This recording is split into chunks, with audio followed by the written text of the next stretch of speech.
chair up Meares, talking to go.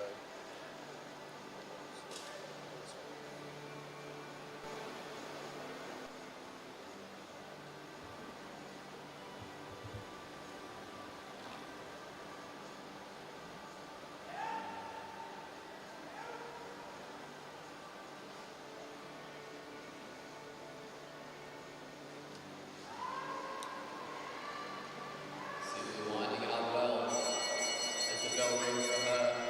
She makes her way down to the line and she's going to cross the line to start the clock now. Out of the bend towards the split, and she's going to split for 5.816 is her 100-metre time, and towards the finish line she moves up 2 places with a time of 11.293 seconds. It's a very good finish by Ella Sibley. Robinson now makes her way around the track. Is that the podium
10.880. This is Elise Andrews.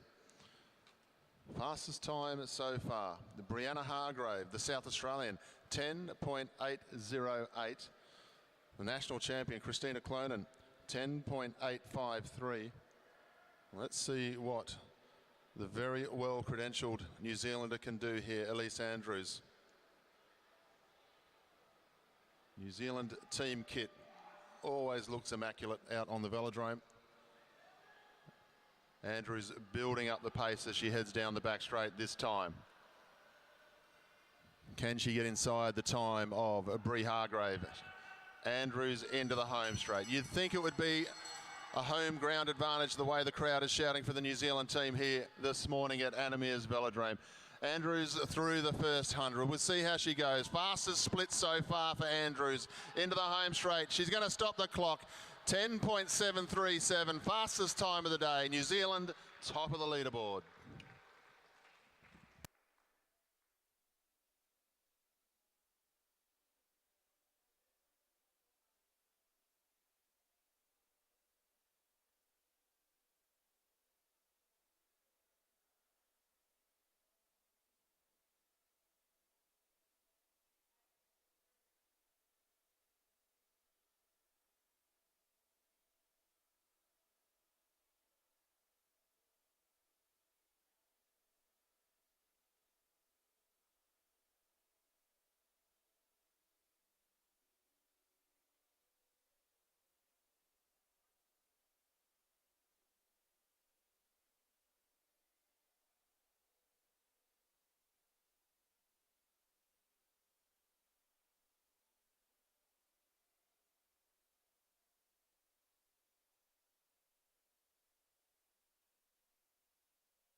So the first part of our program done and dusted. The qualifying for the 200 metres sprint, junior 19 women and elite women.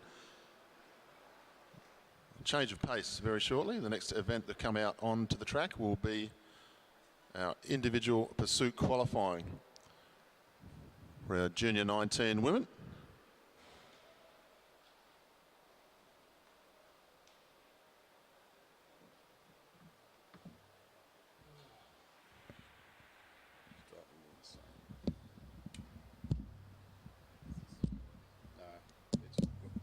Finally working, so now I'm trying to put this in the middle again. Also got a big diatribe from your mum, which was really helpful. Good what? Diatribe? Yeah. What is a diatribe? Please welcome into the home straight. Like a piece of advice? Victorian Institute of Sport colours. This is Lucinda Stewart. Yes, I'm trying to do that at the moment.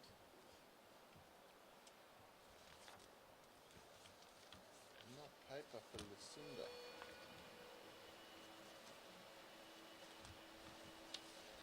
We survive on communiques and then you don't get given them. It's like, what the fuck? Because if that crashes and that crashes, which it does repeatedly, you're sitting up here just going,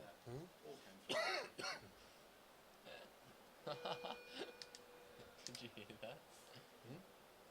Bear was just bitching about my mum and it came through on the live stream. Oh, so that's on now. Everyone can hear us around the world. Just yeah. Reminder. Incidentally, everything you say now can be heard through this one. Good morning, Nanette. Good morning, love you. That's what we just told the whole world. Yeah. So those of you joining us on the live feed, there's always that underlying element of a local knowledge and local friends watching. So welcome to those joining us in the UK. Lucinda Stewart is away now. Always a tough ask to be the first one out on track to set the qualifying time. So Lucy Stewart, there is going to be 6 heats in all. A mixture of New Zealand and Australian competitors here at our Oceania Championships. And of course the Australians taking part in the National Championships just a couple of days ago. There was a 2-day break, Thursday, Friday. Now they're back into things. So we're going to get a mix of how people go. You're going to have riders who were absolutely flying last week, who might be a bit flat this week. You'll have riders who possibly missed their mark at the National Championships, who are going to step up to the plate through there. And then, obviously, we're going to have those superstars who just keep steamrolling through the field. But we are going to see some good contests between Australia and New Zealand over the next few days through all of our divisions. And Lucy Stewart's the first one of those in the Junior 19 pursuit qualifying. Won a number of national championships last week.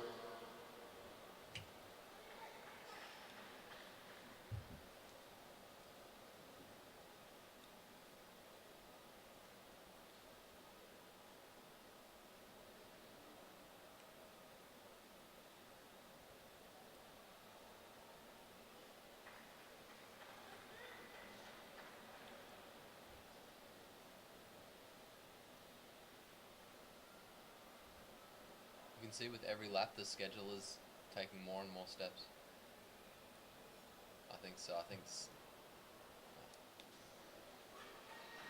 The bell sounds for Lucinda Stewart. You can see with every lap that's gone by, Stewart's schedule taking more and more steps. I think she's been slipping off the pace as the race has gone on. 1 lap to go. She comes around the bend to finish, and she's going across the line. 2 minutes and 26 seconds is the time to beat, set by Lucinda Stewart.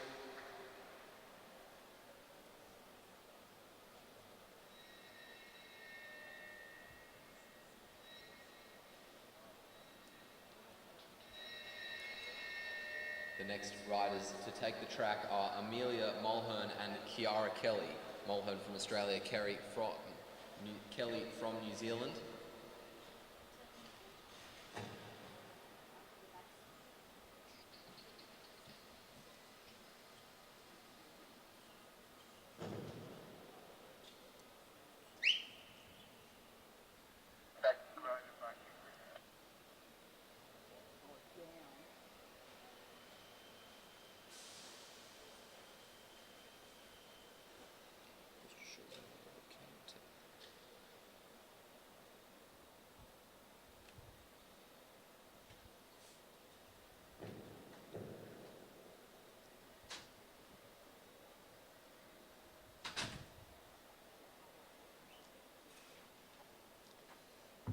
Did you announce the riders? Yeah.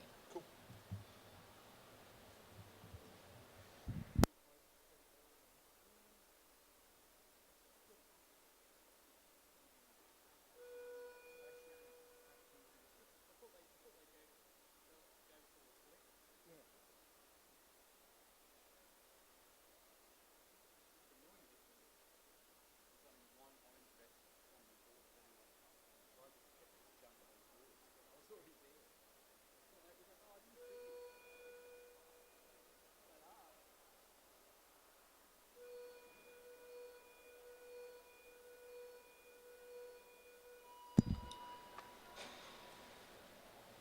Both riders looking like they got away relatively similarly. Maybe Kelly with the better start over Mulhern after the first half lap. Both start to settle in now.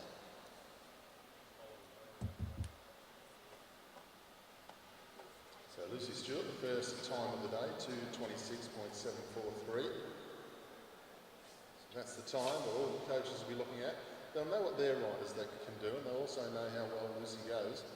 But it gives the coaches the opportunity to sort of understand just what the weather conditions are like inside the velodrome, depending on the temperature outside the building, can really affect the air pressure and so forth in a pursuit race, and have an effect on the riders over the last part of the journey, so they'll adjust the schedules accordingly. 2,000 metres though for the junior 19s, so tend to find that over 8 laps doesn't affect them quite as badly as a 3,000 or 4,000 metre individual pursuit. New Zealand ride, Kiara Kelly moving nicely. She goes through tracking second fastest time of the day so far through that first 1,000 metres. She's just slightly off the pace of the time set by Lucy Stewart. And Lucy Stewart took 3 national championships here in the last few days. Got 4th in another one. Just got a little unlucky on one of the sprint decisions of the commissaires. He was relegated to take her out of the points, but had a fantastic series just the same. You can see now Kiara Kelly had a very good start, but she's really starting to show some signs of fatigue, and Amelia Mulhern, meanwhile, looking very smooth, is starting to close the gap. We are getting very close to the end though. I'm curious to see whether or not Kelly can hold on to this lead. Her body is rocking a lot as she makes her way around. She's really starting to struggle. 1 lap to go, still a very good lead that Kiara Kelly has over Amelia Mulhern. And it doesn't look like Mulhern is closing it quickly enough. Half a lap to go for the 2 girls.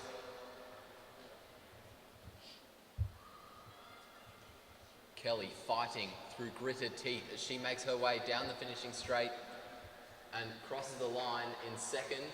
Mulhern in 3rd. Lucinda Stewart still holding the fastest time so far.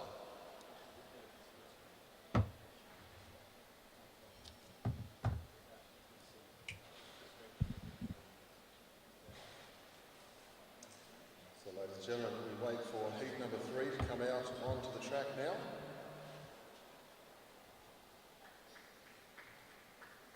And in the home straight, we'll welcome from Australia, Kira Will, competing in the New South Wales colours, and in the back straight, we welcome our New Zealander. This is Molly Hayes.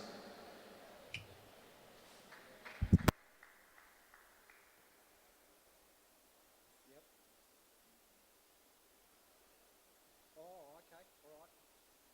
No worries, bye. Yep.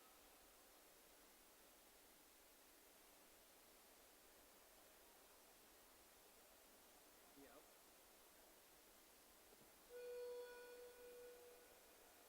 Yep. I'm just pumping it, that's all. Yep. Okay.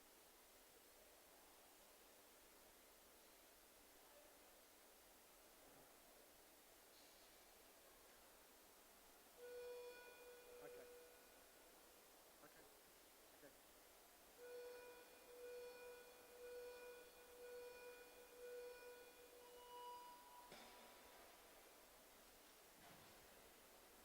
Both riders getting away pretty well out of the gate. We look after the first half lap. It's Molly Hayes who had the better start.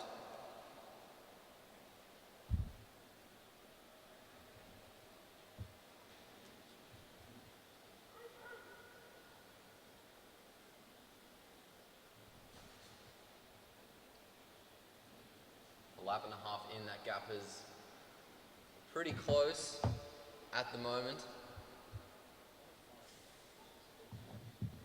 Molly Hayes just out ahead of Kira Will. Lucinda Stewart still holding on to her lead at the moment after the first 500 metres.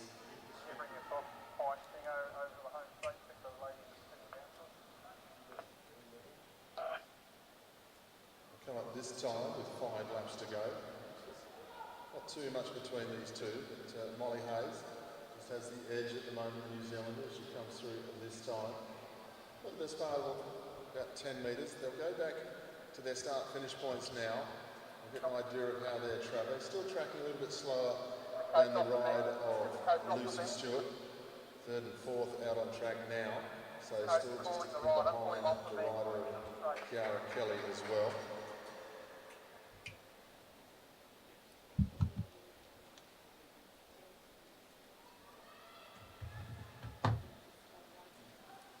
Bit of a gap starting to open up between the 2 riders. Hayes just pulling ahead of Will. 500 metres to go. Sorry, 2.5 laps to go.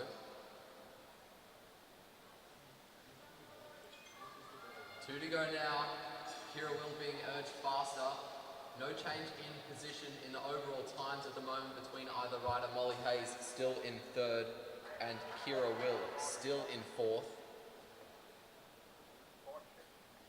Both riders looking pretty similar to how they started in terms of posture as they get the bell. 1 lap to go. Now, getting towards half a lap to go. Kira Will has really wound it up, and it looks like she's going to have a strong finish as she makes her way down the finishing straight and crosses the line, moves herself up into second place with a time of 2 minutes and 33 seconds.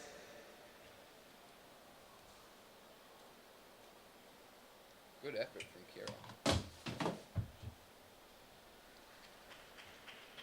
So, a nice ride there from the Australian Kira Will. Puts her up into second place, comfortably ahead of the third fastest time of the day. However, 7 seconds. Lucy Stewart still at the top of the leaderboard.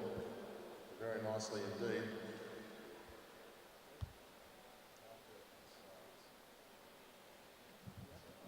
Get ready for the next heat to come out onto the Velodrome here.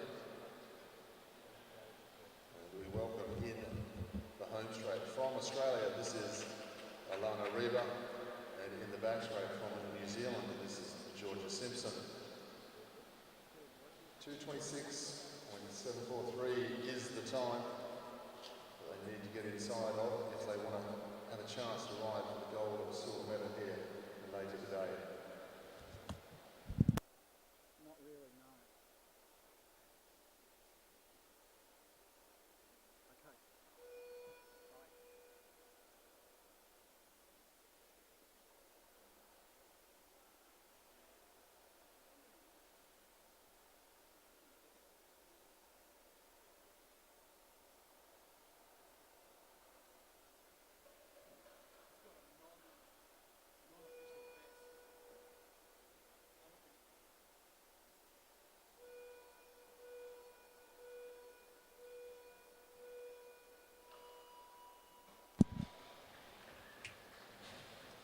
Away now, nice smooth start from both riders here. It's the Junior 19 women individual pursuit qualifying. Thank you to everyone joining us on our live feed here today. A big thanks to Bear and the local crew for bringing us our live pictures here for the Oceania Championships 2022. So if you're in the grandstand and you know somebody who might want to watch the action who's back in New Zealand or around Australia or parts of the world, we're on the Oz Cycling YouTube channel. I know we had a number of people internationally watching from the UK, a number of the organisers for 6 Day Cycling in Brisbane tuning in and watching the action last week, which was nice to hear from them. There was 1 or 2 nice comments. Of course, great advantage last week was we were able to show the Junior 15 and Junior 17 championships. Not something you see around the world. Junior championships being live streamed all around the world. And I think all it managed to do was put the fear of God into most of the rest of the world because they saw the quality of the 15s and 17s that are moving forward here in Australia. And yes, I am being totally biased. I'll head down the back straight this time to go through their first 1,000 metres. Georgia Simpson, third fastest tracking at the moment. Reba a little bit behind her. So just goes to show what a great time that first time of Lucy Stewart's was.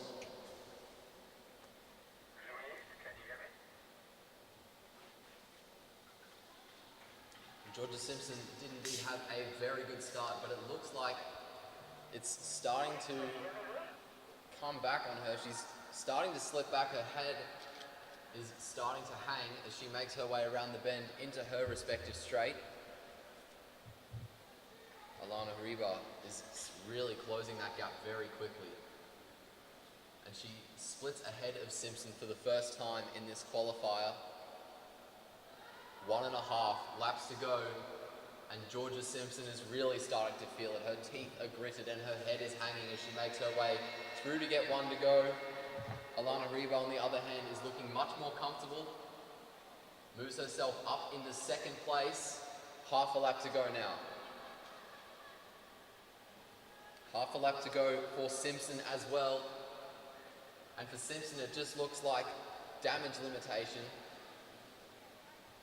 Alana Reba slips from second into third. No one so far has managed to touch Lucinda Stewart's time. Very good effort from Stewart to do what she has, especially considering a source telling us that she was feeling sick Next to take the track, we have Summer Nordmeyer and B. Townsend. Nordmeyer from Australia on the front straight and Townsend from New Zealand on the back.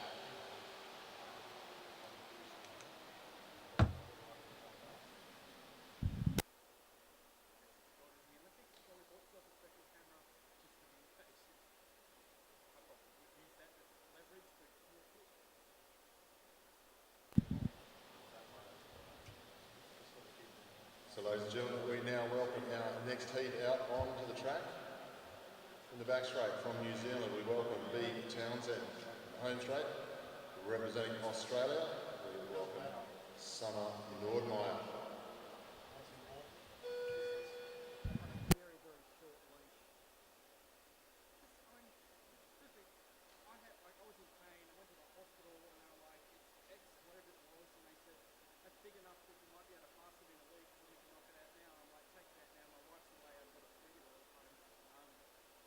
And they took it out that night and it was the next day. Like, it was intensely short. This is leaving it there. Randomly getting kicked in the balls for no reason and crawling around on the ground.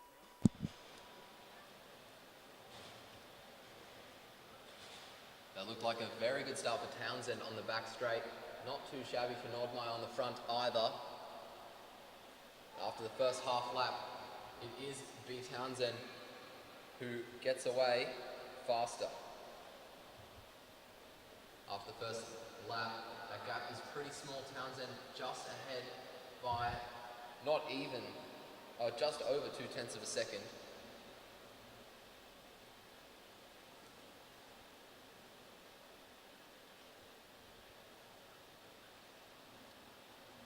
Our rider's starting to settle in now. Through the first couple of laps here, South Australian with the back straight. New Zealander riding very smoothly as she goes out of the home straight this time. Like I said, 8 laps for the Junior 19 women, so Summer Nordmeyer started very nicely here. She's got herself up into the top 2 positions so far. So see how they go when they come back to their respective start-finish lines here. Nordmeyer and South Australia. Second fastest, still tracking a little bit slower than the time of Lucy Stewart. I know Lucy's had just an uncomfortable couple of days, had a crash and had a bit of a reaction to the dressing that they put onto their elbow, which can happen from time to time when you have the odd crash here and there. So obviously showing a lot of resilience with her time so far today, Lucy. Summer Nordmeyer into the home straight at this time with 2 laps to go. She's got that one thing you want to have when you're riding an individual pursuit. You start to see the tail end of your opponent. All of a sudden the schedule goes out the window and you just try to chase your opponent into the home straight, try and get just a little bit more out of the time. She'll go through this time bell lap for Summer Nordmeyer. Looking very smooth indeed. Still tracking second fastest time of the day. Let's see if she's got something in this last half lap to lift herself above the time of Lucy Stewart. I think she's going to get herself inside the time of 2 minutes 30. Still going to sit outside the time of Stewart. She'll come down, stop the clock, 2:27.622. Nothing between her and Lucy Stewart. That's exactly right. Summer Nordmeyer is Townsend is the first to get within a second of, Nordmeyer was right. The first to get within a second of Lucinda Stewart.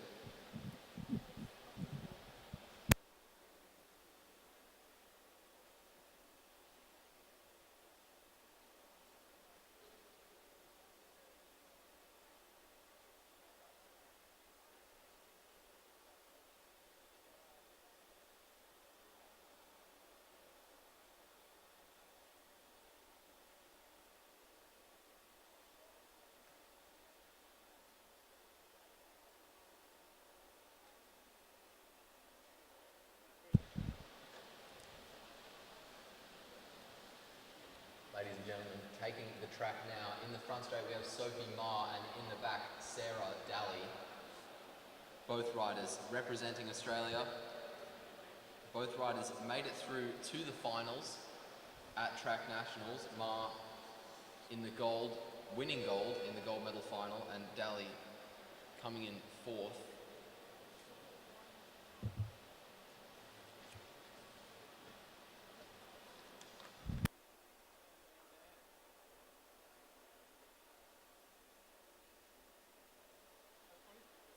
Alex and my wife were in Tassie doing 3 packs with them. So a week later, when we go to pick up Away now in the final heat of our Junior 19 women qualifying. Sophie Maher, the Victorian Institute of Sport colours in the home straight. Sarah Daly coming into the home straight this time, still wearing the South Australian colours from national champs. Fantastic design skin suits that we've had in our national championships with the predominant colour for each state, making it very, very easy for us commentators during national championships. A little bit different here for Oceania. We're going to have to look at the numbers a little bit more this time. The number of club kits, a number of playing kits being used for Oceanias. You can just enter the Oceania Championships and race. We've also got national teams and national squads as well. It's a very fast start here from Sophie Maher, and no real surprise. She showed up as the strong rider in the endurance events last week during the national championships. So we'll see how she's going against the time of Lucy Stewart, because those two combined well in the Madison and were head-to-head in a number of races last week, moving nicely through the first 1,000 metres here. Fastest time of the day so far for Sophie Maher, 1:13.5, so she's tracking that little bit quicker than Lucy Stewart at the moment. Lucy Stewart will be quite happy, a little bit nervous, but she'll be quite happy. At the moment, she's riding off for the gold medal. And we have a look at Sarah Daly and the way her time is going through that first 5 laps. I'd say Lucy Stewart's feeling more confident about being able to ride in the final here for the junior gold and silver, because Sophie Maher is flying with 2 laps to go. I think we're going to see a gold medal ride-off between this Victorian, the VIS colours, Sophie Maher, going up against Lucy Stewart. Let's see where Sarah Daly can finish off. She's got a lap and a half to go. Bell lap now for Maher as she goes through. Magnificent bike she's riding there, the Mavic disc wheels on the look frame. Superb machine, half a lap to go now for Maher. I reckon you're going to see a very short 22 or 23 here from Maher as she comes into the home straight to finish off. 21, 22, 23, 7.15. Lovely time there from Sophie Maher. Sarah Daly is going to stop the clock in the back straight. 4th fastest, 2:30.189. So she will also get a chance to ride for a medal. She'll meet her state teammate, Nordmeyer, in the bronze medal ride-off.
ladies and gentlemen, we move on to our elite women's sprint round number 1. Our fastest qualifier was Elise Andrews from New Zealand. Our second fastest qualifier was Brie Hargrave from Australia. They both get a bye on round number 1. So we move on to heat number 3 and we welcome third fastest qualifier, Christina Clonan.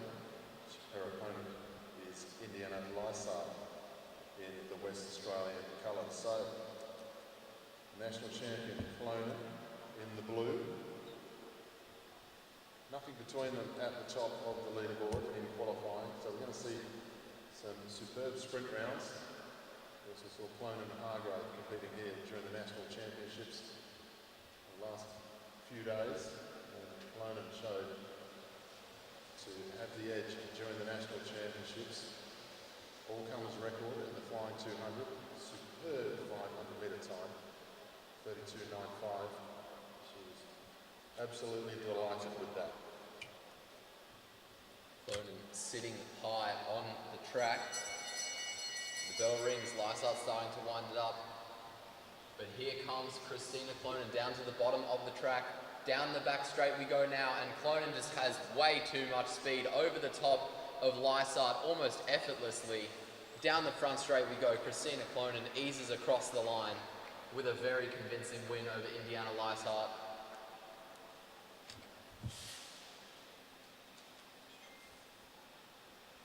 Is it Alessia or Alicia?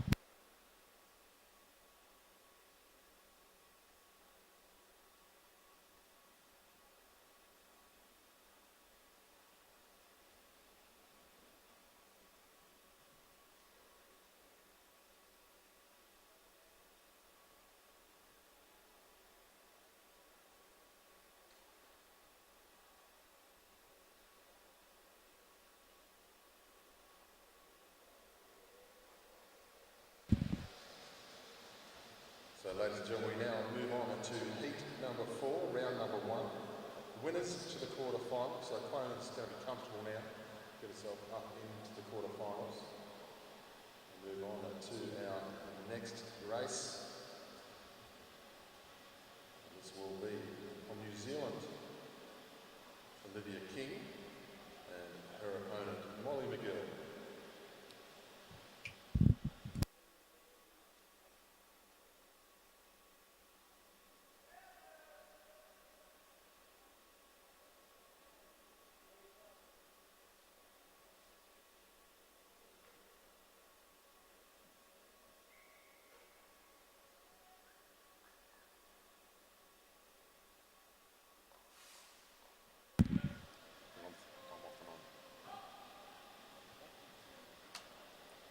McGill leads, King leads McGill. Both riders inching around the track at the moment. Up to the top of the bank. As we enter the straight, McGill through on the inside. King stays high as McGill stays at the bottom. King now makes her way onto the bottom of the track as well.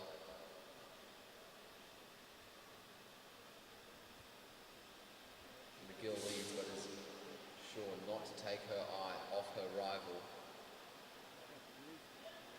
As we finish our first lap. Down the front straight, Olivia King was just moving up the track. She's going to move back down as we enter the bank. McGill, on the other hand, just holding her line, not really making any drastic moves. Down the back straight we go. McGill still, King up on the outside. King just trying to get on top of the gear a little bit here. Moving into better position here as they come into the home straight.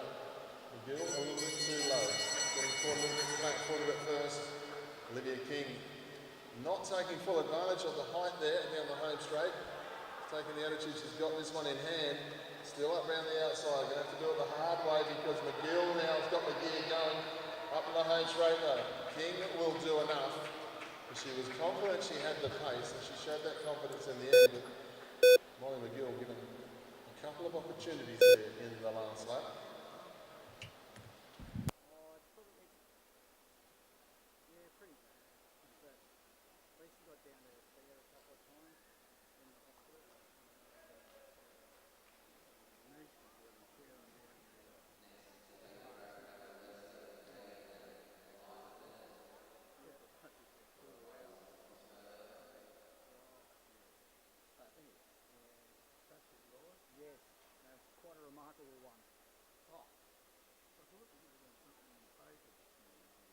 all over the room. I mentioned my girlfriend. Oh, yeah, the bulletin surely will have something printed, and there's going to be a statue, and Should I just announce it? Do it again. Crowd's never listening anyway. They won't pick up on it.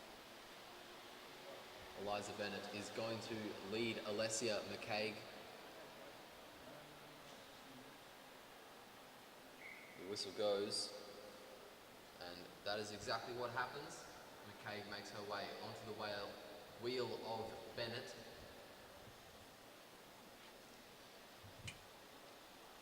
Bennett just keeping an eye on Alessia McCaig.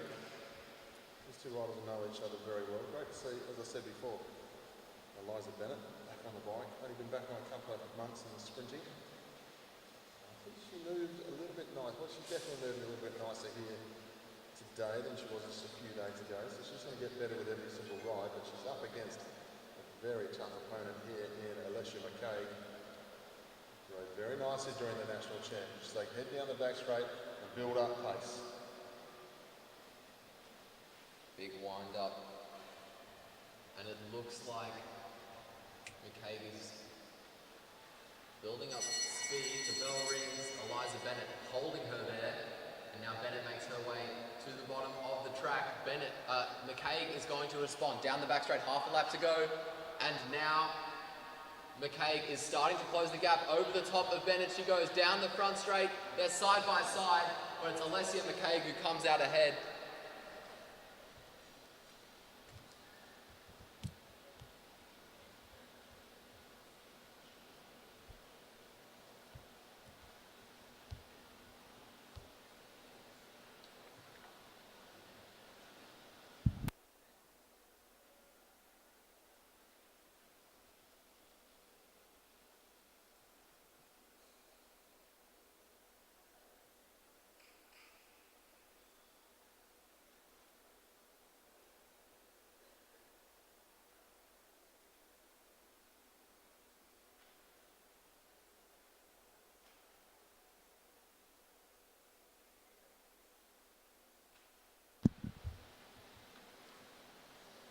Alessia McCaig, you happy with that one? Straight up into the quarterfinals for her.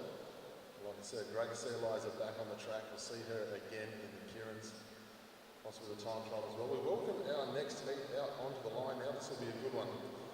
Please welcome in the black skin suit. This is Felice Witzel, and in the New South Wales Institute of Sport colours, this is Selena Ho.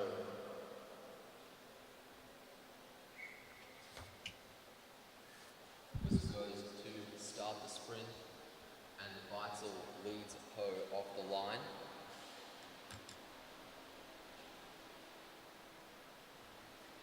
Two going a bit more quickly than we've seen the previous riders opting for the cat and mouse tactic. Fake swing from Selena Ho. Weitzel now out of the seat, trying to wind it up. Ho comes through on the inside and she's going to push Weitzel up into the fence. 2 to go. 2 both high on the track. Ho starting to move ahead. Fake swing from Weitzel as we head out of the bend and into the back straight, starting to wind it up. Selena Ho keeping a good eye on where Felice Weitzel is as they come into the home straight this time. Taunting her a little bit, giving her enough room to go either side. Weitzel uses the height nicely. Good piece of riding here. Selena Ho was a little bit slow in the lead. Weitzel takes full advantage of the height of the banking into the bend now. Weitzel going to cruise through to the quarterfinals. She'll be happy with that ride.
track now. We have Kalinda Robinson and Sophie Watts, both from Australia. Robinson, it looks like, is going to lead Watts off the line.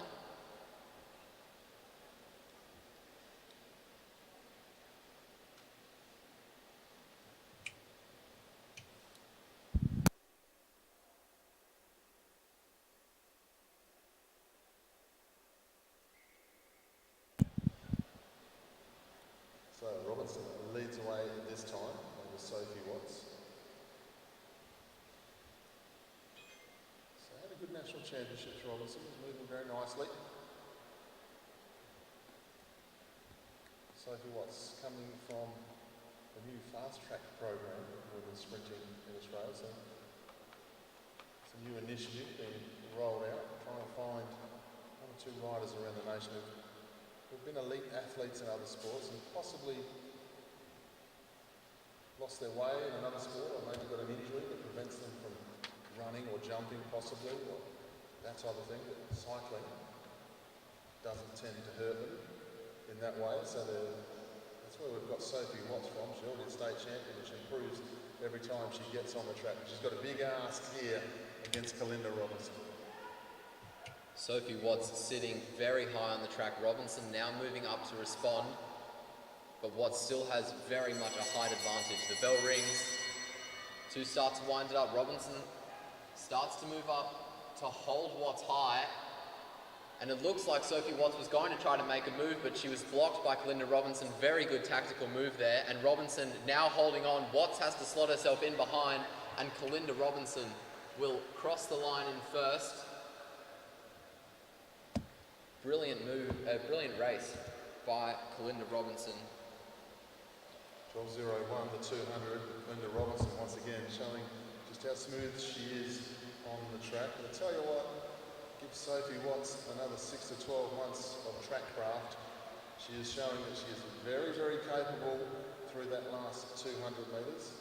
And as we know, anyone who's ridden the track before, it doesn't take 5 minutes to pick up on the track craft for track cycling. So I look forward to seeing where Sophie Watts continues her journey.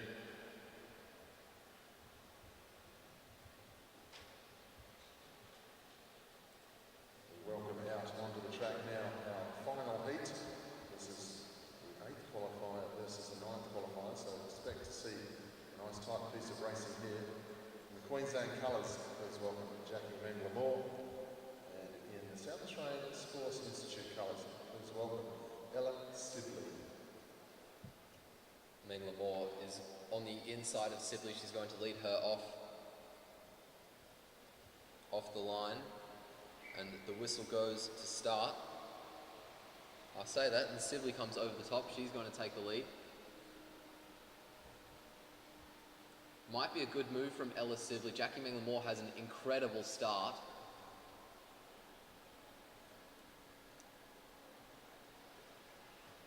Sibley will have a good chance, maybe, if she is able to keep the pace high and respond quickly to any move that Jackie Mengler-Moore will make.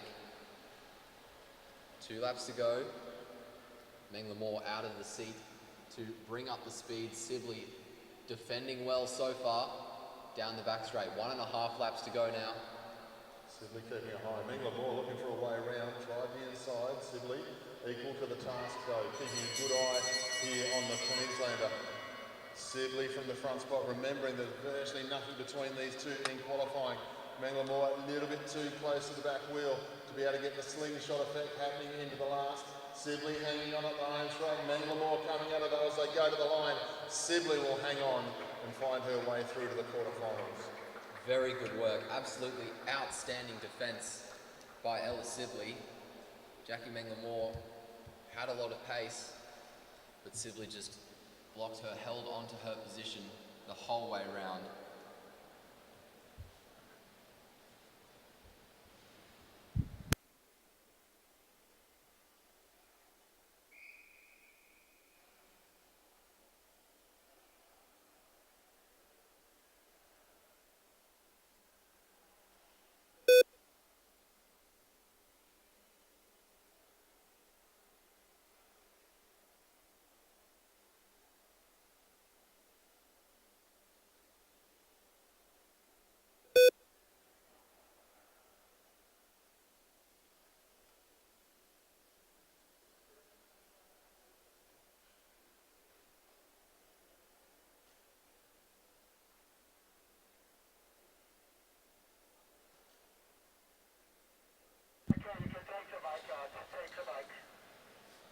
So for those of you joining us on the live feed here at Meares Velodrome for the Oceania Track Cycling Championships, hope you're enjoying the coverage. We'll move on to our next event, which will be our Elite Women's Individual Pursuit Qualifying.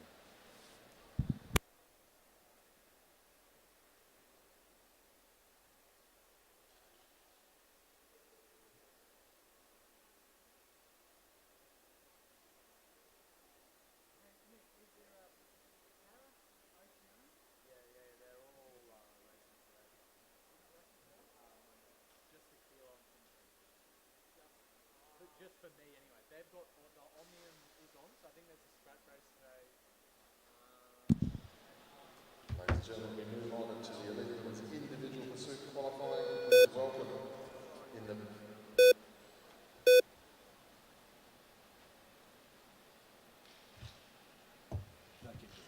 the back straight, Dahlia Haynes. In the home straight, please welcome Ali Anderson.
And about just over a second is the gap after the first kilometre. It looks like Ali Anderson has had the better start over Dahlia Haynes, but now it's just a question of holding on to her lead. We've seen so far in the 2,000 metre individual pursuits how easy it is to lose that lead over your rival, and this is even going to be more so the case in the 3,000 metre races. As we hit the halfway mark, it's Ali Anderson extending her lead over Dahlia Haynes by almost 3 seconds. Anderson still looking pretty comfortable as well. She makes her way through. 5 to go for Anderson. Dahlia Haynes almost 4 seconds down. Good ride here from Ali Anderson. Only the 3 heats in qualifying here, so very important. The world of individual pursuiting has changed greatly over the last 10 to 15 years. Once upon a time, there's a lot more rounds to come in pursuit racing. You had a qualifying round, and you move sometimes to the round of 16, then quarterfinals, then semis, then finals, and you still ride off for the bronze medal. Nowadays, it is a straight out sprint, the fastest time you can possibly do in this competition for your first ride, no holding back anything, just to get yourself up into the gold, silver, or the bronze 4th ride-off. She'll come into the home straight this time, Ali Anderson. Obviously, fastest ride of the day so far, being the first heat, but she's going to reel in the rider of Dahlia Haynes here. It's always a great feeling, so I'm told, to catch a rider in an individual pursuit, because I never was able to do it. Ali Anderson goes through this time, really looking smooth.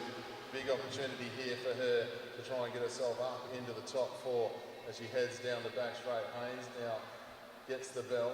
Anderson into the home straight. Where is she going to stop the clock? 35, 36.834 for Ali Anderson. We see Dahlia Haynes, last half a lap now. She's going to go through, see if she can get inside the time she did in qualifying last week at the National Championships. 3:49.128. I think she's just inside the time she did last week. So an improvement there from Haynes. But Ali Anderson, top of the leaderboard for now, 3:36.834.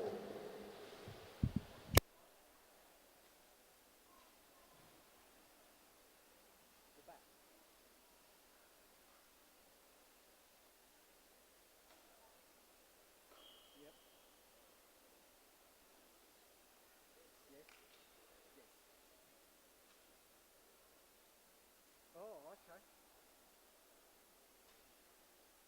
Okay, yep. Oh, okay. Taking the track next, we have Alyssa Pilates and Sophie Edwards, both riders from Australia. Ending number 62. Pilates on the front straight in the podium potential kit. So will you get from say from me, so you're not going to get from that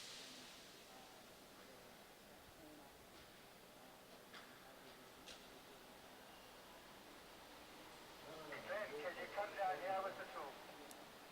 You're following one person. Once you follow both of them. around my thing. So Some people I'm not on that track. Correct. But I'll be on fleece till I go over the finish line. Coming towards you down here now.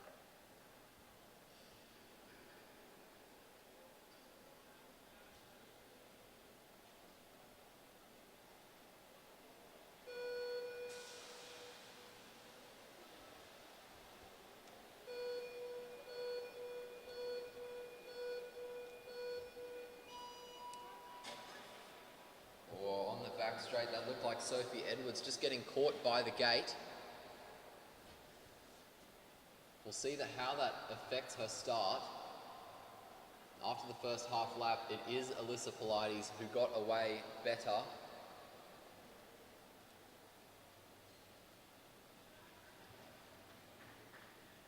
Pilates splits first, Sophie Edwards splits fourth. Now, as we start to settle in, it looks like Pilates is probably going to be able to come back from the struggle she had at the start. Pilates still splitting first, but Edwards has moved herself up 2 places into second.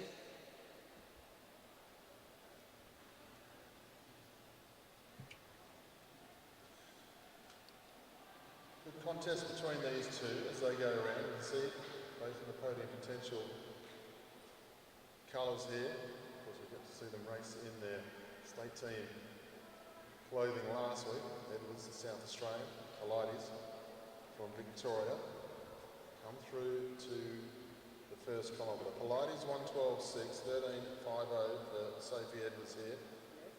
The fastest two out on track just for the moment. Everything to race for here. We had Maisie Palouf, the South Australian, racing the National Championships, taking out the National Championship here in Australia last week, and also the teams pursuit with the South Australian team. Lined up in the points race towards the end of the week, but we weren't able to finish that one, so we wish Maeve all the best not joining us here at the Oceania Individual Pursuit Championships. So we'll go through this time. Looking nicely out of the home straight here with Sophie Edwards.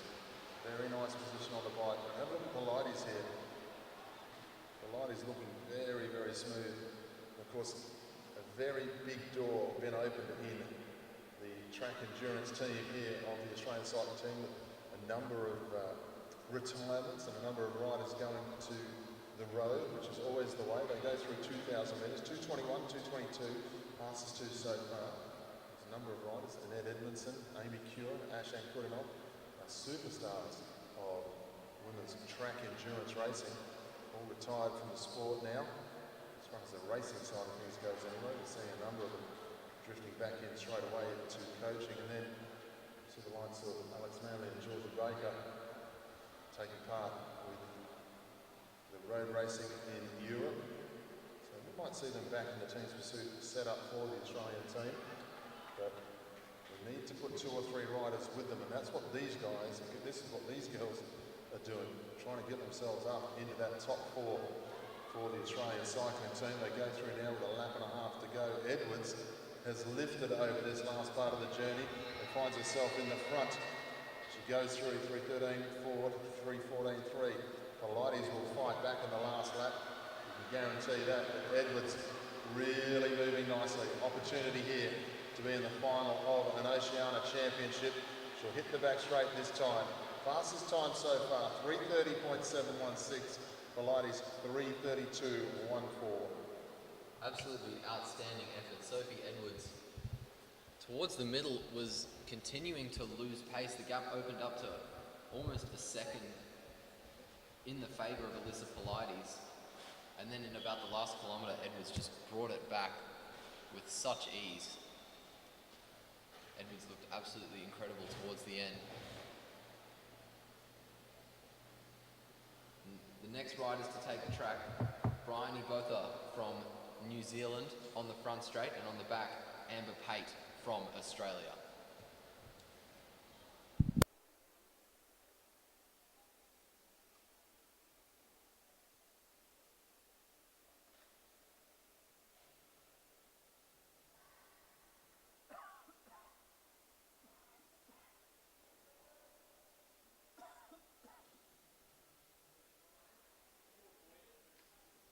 Yeah, we avoided it.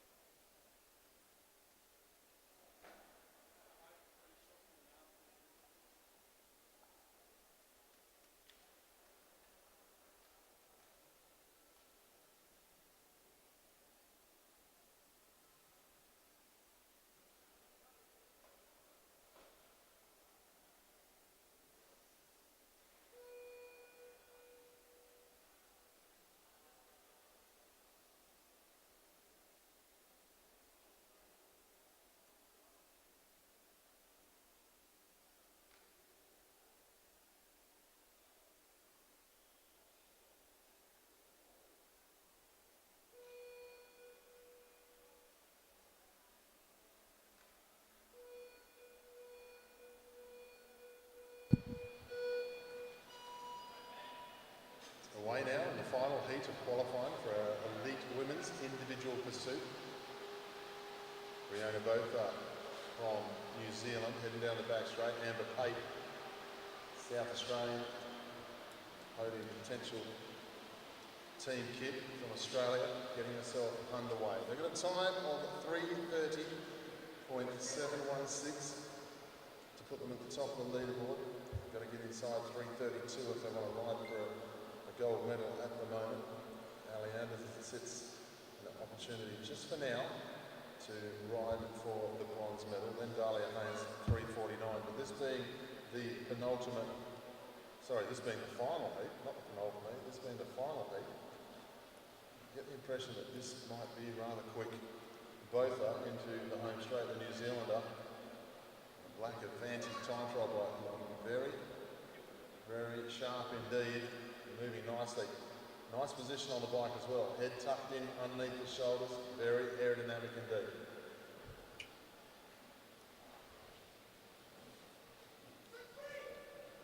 Both are holding on to first comfortably after the first kilometre. Pate still in 4th. And you can just look at the difference in cadence. Botha is looking a lot more comfortable, a lot more relaxed, and she is spinning pretty similarly, actually, to Amber Pate.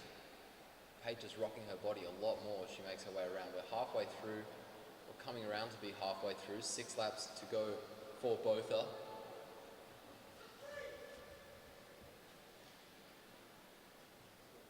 Botha holding on to first comfortably. Pate still in 4th. This will get her through to the bronze medal final.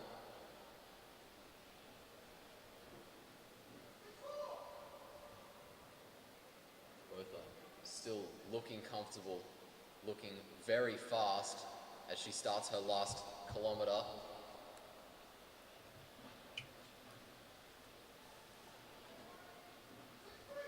Botha Both are really moving nicely there. We can hear the coach calling the times here in the home straight, which has been very, very consistent. I'm not going to tell you what time he's called. That would be rude.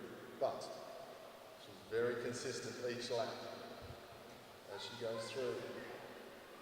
Really getting some encouragement now here in the home straight. As I've said before, doing the one thing you want to do as an individual pursuiter and get as close, if you can get to this position at this level, it means you're going very nicely indeed. And she starts to reel in Amber Pate. She'll head down the back straight. Want to get the catch done just at the right time so you can get the run off the banking rather than right into the banking. Pate's got a bit of work to do. If she wants to make the final right off here and go through with 1 lap to go. Both are well and truly the quickest time out on track at the moment. Got to get to the inside at 3:30. Trying to get up around the outside of Amber Pate. Not going to be able to do so, but she is going to go very short 20s here for the New Zealander. 3:23.644.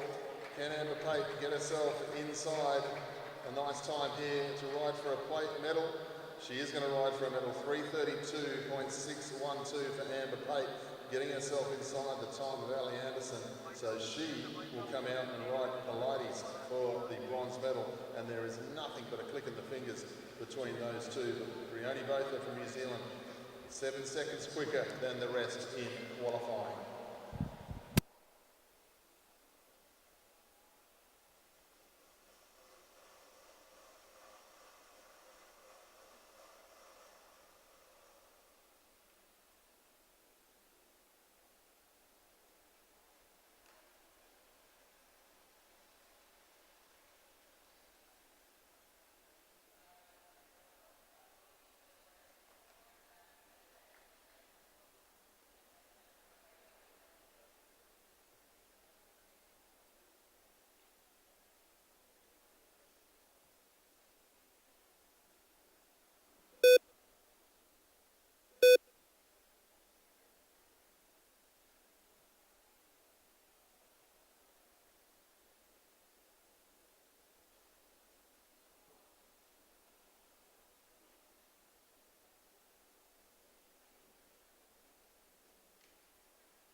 Ladies and gentlemen, change of pace quite literally now as we move on to the elite men's Keirin, round 1, heat 1. First two will go through to round 2. Everybody else will go through to repercharge to fight their way back from there. So the fast men, the power lifters of track cycling, we welcome out onto the track from Australia, Byron Davies, from Australia, Brandon Hutton, Matthew Glaitzer, from New Zealand, welcome Bradley Knight.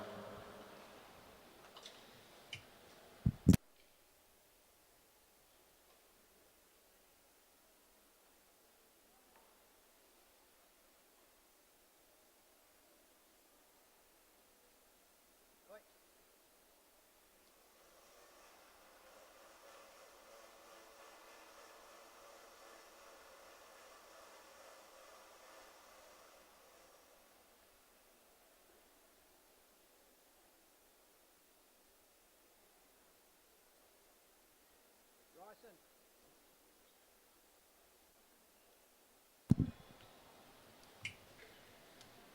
Our riders start to take the track.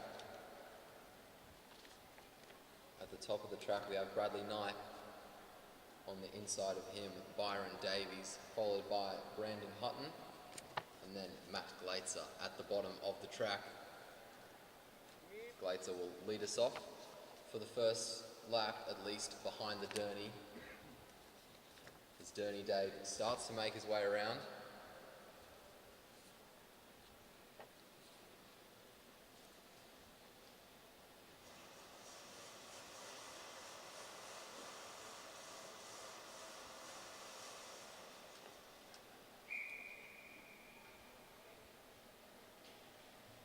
They roll off this time. Matthew Glazer. Great to see Glazer back on to some superb form last week here at the National Cycling Championships. He had a couple of years where the form was a little bit up and down, had a few health issues, the big man, but I'll tell you what, he was flying. And took out 3 national championships, the sprint, the Keirin, the team sprint. He's drawn number 1 position, so he will sit behind the motorbike to start with as they head down the back straight. He's got Brandon Hutton on his wheel. Then we go back to Byron Davies. What a great week he had. 9.71 in the 200 metres, and he almost took out the 1,000 metre time trial championship. 1 minute, 0.00.18. Now I was calling that ride and I thought, that's it, it's all over, he's going to win the championship. And then Tom Cornish, of all people, comes out 1 minute 00.10 as the final rider on the track to take the title. So Davies looking to make amends. Davies winding it up, sitting at the hip of Glazer. Glazer out of the seat to respond, trying to hold him high. The two are side by side as they head around the bend into the front straight, and it's Knipe who comes over the top of all of them. Glazer accelerating to respond. Knipe continuing to open a gap, but as we head down the back straight, Glazer is starting to close it down into the bend, into the finishing straight. Now we have 1 lap to go. The bell sounds. Glazer now starts to make a move. Byron Davies hugging his wheel as we head down the back straight. Half a lap to go. Davies trying to make his way forwards on Glazer, but he can't make his way over the top, so he slots back in, and Glazer is going to hold on.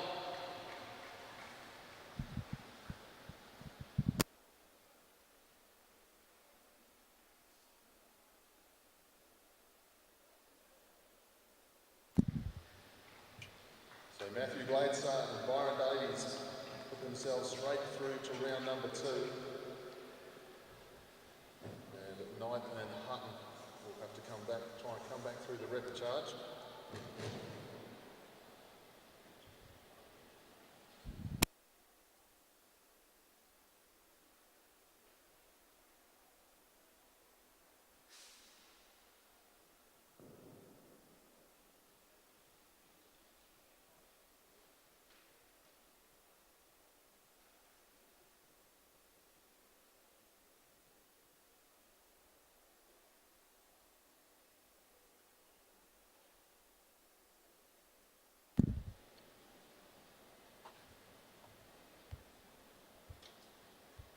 Next to take the track, we have the second heat.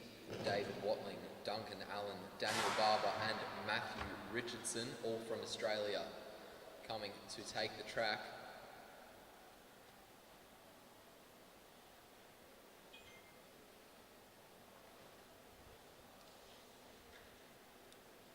God, Danny is so big. I remember racing with Danny.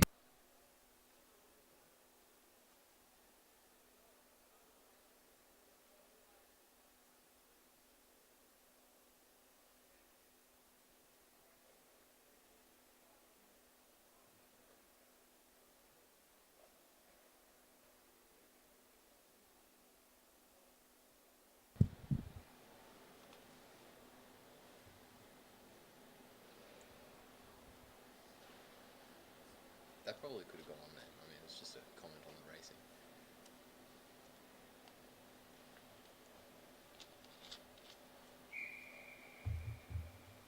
The whistle goes. Barber leads Richardson onto the wheel of the Derny, followed by Allen. Behind him, David Watling, and then rounding out the back, Patrick Clancy from New Zealand. Inconveniently placed name there. That is on the other page by itself. The first lap is over now. The riders are free to change position. Richardson checking over his shoulder and starts to move off the wheel of Danny Barber.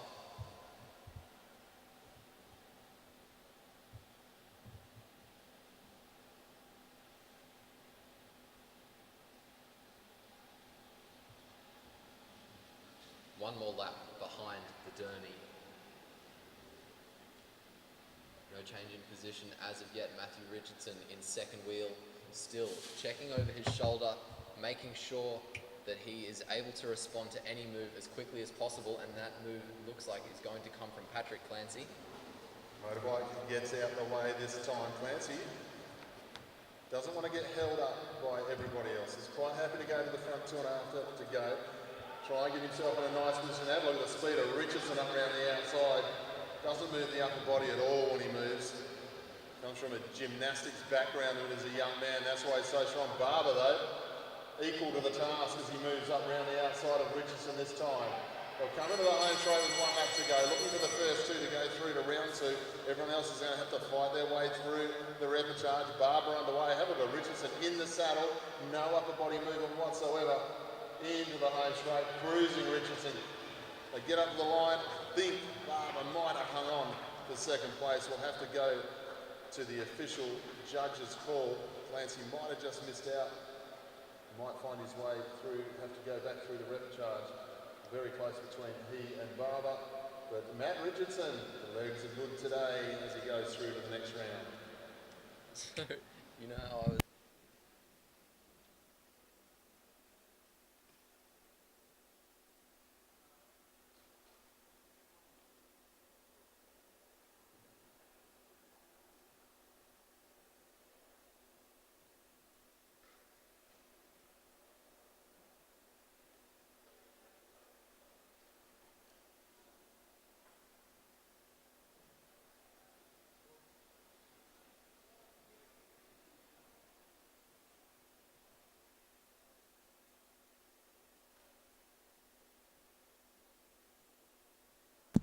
So we'll just go back to the live feed. I have to apologise here to my co-commentator. Etienne, you got cut off midway through the speech about Daniel Barber. What were you saying about Daniel Barber? I was just talking about how I used to race with Danny Barber as a junior, and he was built like an endurance athlete. Skinny like you, is that what you're saying? Yeah, he was just lean, and then over the past like 3 or 4 years, he's just bulked up so much to become the fantastic sprinter he is. So you weren't fanboying him, but it's just I turned the microphone off, and I do apologise for that. Everyone listening on the live feed, but Danny Barber, he's been on the egg whites, big lad now. Ladies and gentlemen, we move on to heat number 3. Bryson Fletcher, Sam Gallagher, James Brister, Sam Webster from New Zealand, and David Hutton is our field as they roll away at this time. So we've seen Glaitzer go through already. Looking very, very sharp indeed, and also Matt Richardson. Top 2 from each heat goes through to round number 2. Everyone else is going to come back through the repercharge. Up behind the motorbike is Bryson Fletcher. James Brister in second wheel as they head down the back straight at this time. David Hutton in third, then Sam Webster and Sam Gallagher on the back. Motorbike stays in for 3 laps of the track. We'll slowly build pace as it goes. You can see Brister just laying off a little bit, making sure that he doesn't get boxed in. What I mean by that is he doesn't want to get jammed up on the wheel in front of him and all of a sudden get attacked by the riders behind and have no room to move. Motorbike picks up pace, they come through with 3 laps to go. 3 to go, and we are starting our 3 laps with a lot of speed. Webster over the top. We head down the back straight. Bryson Fletcher was leading behind the Derny, and he's come down, clipped the wheel of Sam Webster. He was trying to force himself through, and it was just too risky. Webster on the front now, and it looks like he's trying to take advantage, and he's accelerating.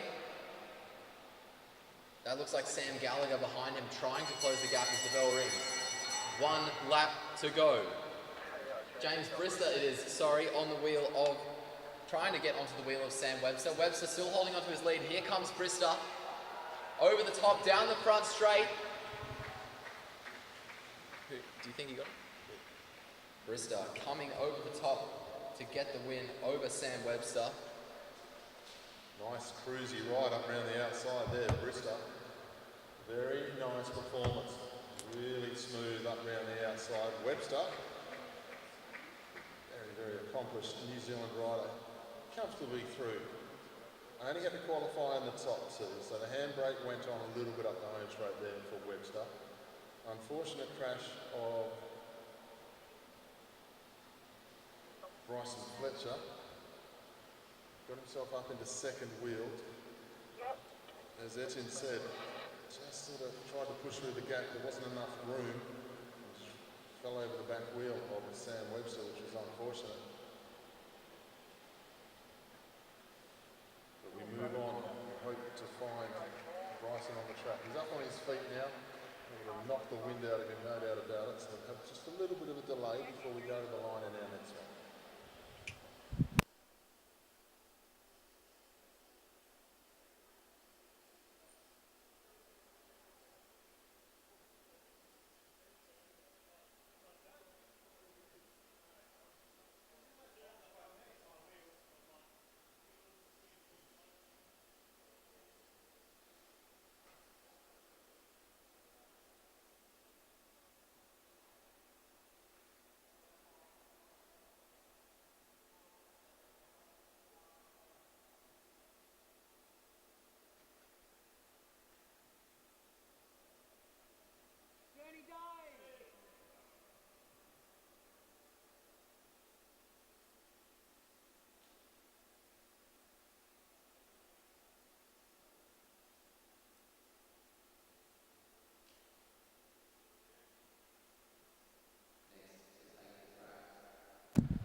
We have John Trovis, Daniel Samuel, Tom Cornish and Sam Dakin from New Zealand and the other three from Australia.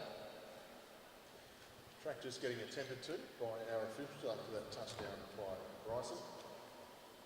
He's walked off the track. We'll see him again. Sprinters are made from stern stuff, so gets the adrenaline going. I'm looking forward to this next one. Full New South Wales plus one New Zealander. Johnny Trovis, Dan Samuel, Tom Cornish. Three of the young guns from the New South Wales side of sprinting. Tom Cornish, what a ride the other day he did in the 1,000 metre time trial. Never surprised to see Tom do a 1 minute 1,000 metre time trial, but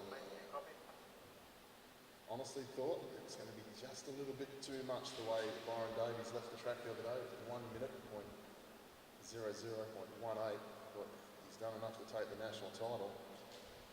Well, he would have if it hadn't been Tom Cornish coming out onto the track as he came out. 1.00.10 to take the title as the last starter on the track. Extremely impressive. Now we go on to the Keirin, and the boys come out onto the track now.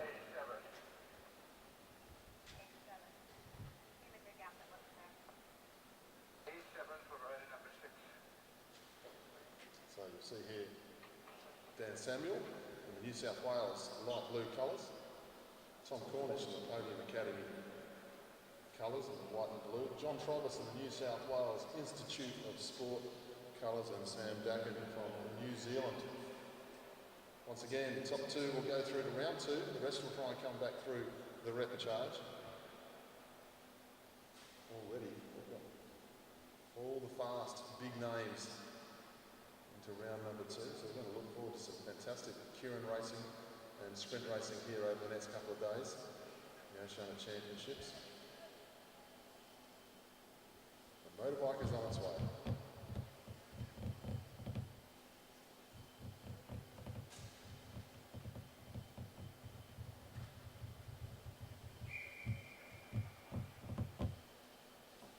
Tom Cornish draws front spot, Dan Samuel up onto his wheel, then the New Zealander Dakin and Johnny Trovis into fourth.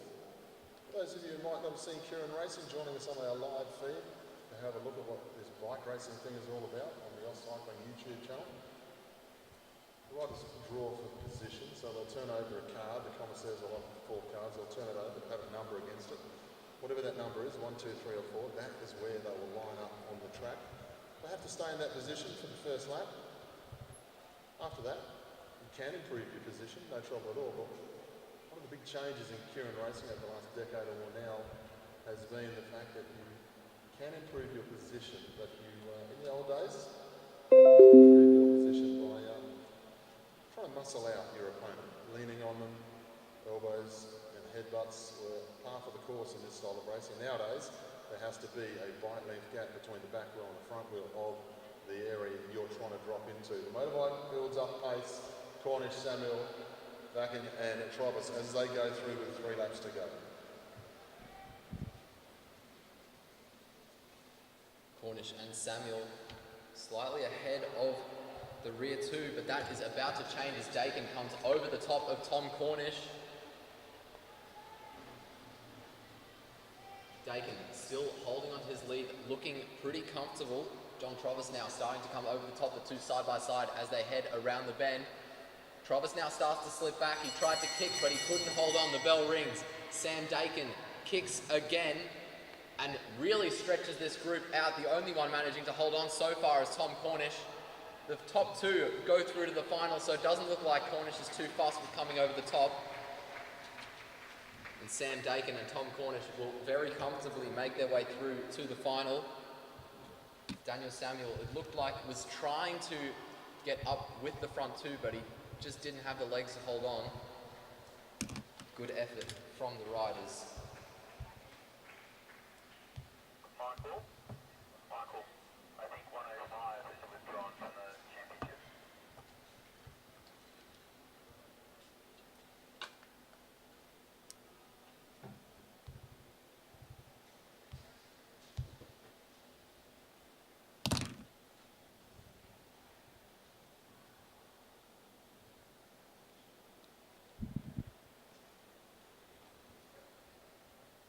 So Elite Men's Keirin round 1 done and dusted. As we move on to round 1, heat 1 now of our junior 9 teams. As they start to come out onto the track, strap themselves into the bike.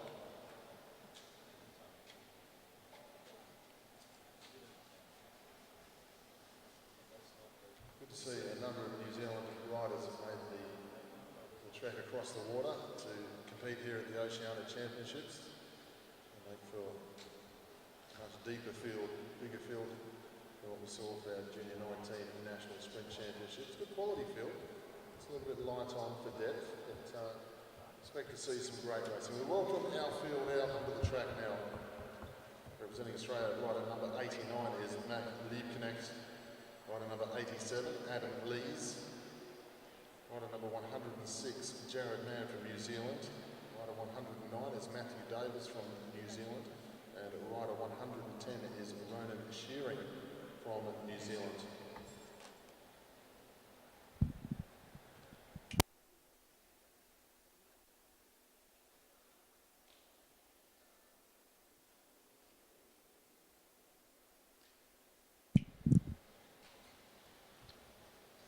Motorbike's on its way.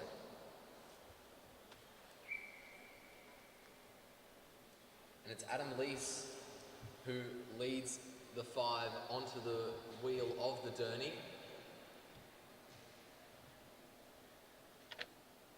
Ronan Shearing from New Zealand on his wheel.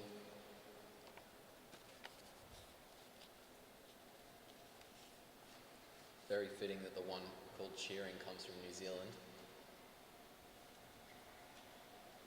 In third, it's number 106, Jared Mann, also from New Zealand. Followed by Max Liebknecht, and then at the back, Matt Davis.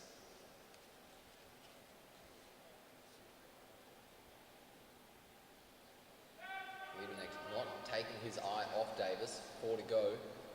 Adam Lees still sitting comfortably on the wheel of the Derny.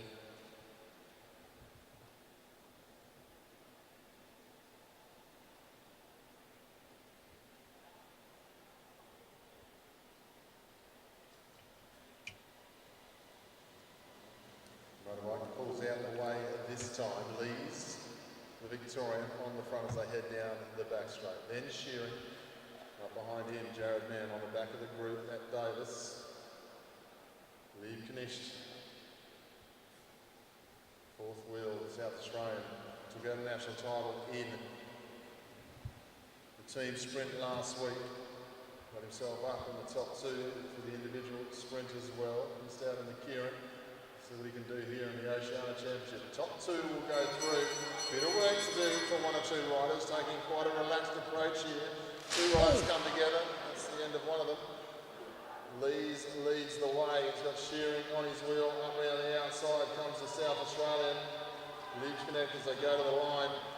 Lees and Liebs Connect will be the riders.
So for those of you joining us on our live feed, there was a crash in that previous heat, so there will be, I think, a little bit of time before we come back out onto the track with some racing. There's some track repair that has to happen, and we're just waiting on the young lad to be tended to by the medical team.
When you don't need to worry, there'll be days like this.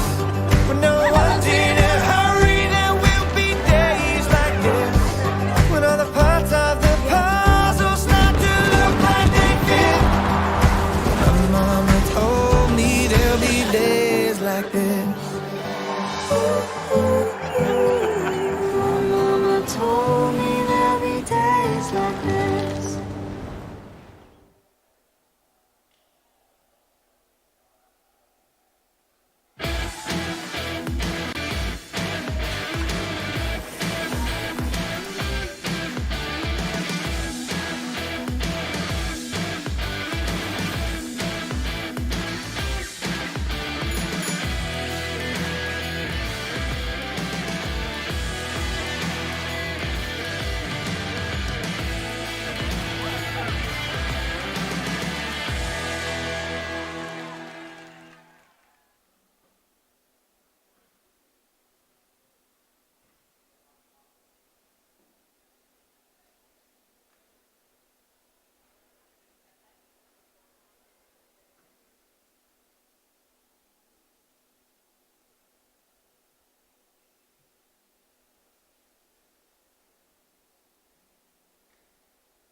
So, for those of you joining us on our live feed here on our cycling YouTube channel, as you can see, we've got a little bit of track repair going on with our Velodrome here after that crash in our Junior 19 qualifying ride of the Keirin. We are waiting on some transport for the rider who has crashed. We've got our medicos in the back straight looking after that rider at the moment, so there will be a delay in our program if you're joining us on the live feed. Do apologise for these hiccups of racing, but we will be back with you shortly.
So to everyone joining us on our live feed here on the Oz Cycling YouTube channel, we should be underway with racing very shortly, as our rider has been tended to.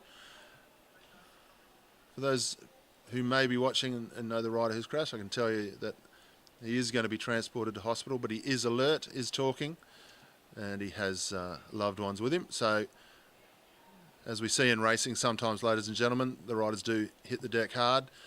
They don't always bounce up, but I can tell you that our rider is talking and alert and going to be tended to. So stick with us. We'll be underway shortly for our next event, which will be the next ride in our Junior 19 Keirin event.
Ladies and gentlemen, thank you for your patience here at the Meares Velodrome and everyone joining us on our Oz Cycling YouTube channel online feed.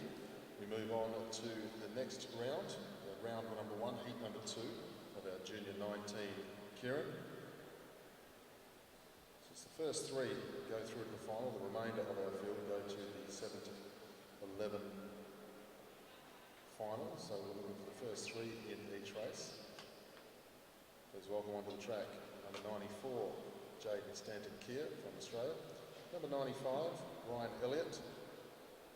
102 is Luke Blackwood from New Zealand, and 103 is Liam Kavanagh, also from New Zealand.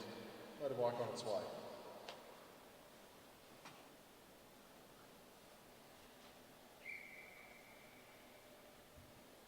So Stanton-Keir is the rider who goes up behind the motorbike here. The Queenslander up into second wheel, Ryan Elliott. National sprint champion now. So heavy on the back straight. The motorbike will stay in for 3 laps, as we've seen before. One rider's going to miss out here on the final. Just going to take one out. On the back of the group, Luke Blackwood from New Zealand, Liam Kavanagh in front of him, Elliott, the Queenslander, and Stanton-Keir behind the motorbike as they head down the back straight this time. So as you'll see, the motorbike leads the way at a relatively gentle pace. It gets faster as it goes. You see the riders right up to pace before the motorbike drops out. It will drop out in about half a lap's time as they head down the back straight of New South Welshman. Good eye over the shoulder. Queenslander, Elliott making sure he doesn't get boxed in by Kavanagh and Blackwood. Motorbike comes out, 3 laps to go.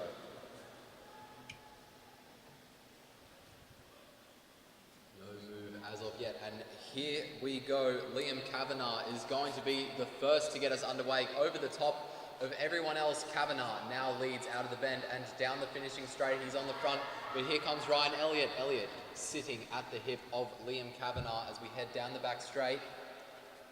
And Stanton Keir is boxed in. He was on the front before, and now he's stuck in the worst position, most unideal position. The bell rings. Ryan Elliott now kicking down the back straight, side by side. It looks like Luke Blackwood is going to try to make a move as well, but Blackwood starts to slip back. Elliott moving forwards. Elliott is going to hold on and cross the line in first place. Liam Kavanagh was just coming back towards the end there, but he couldn't get there in time.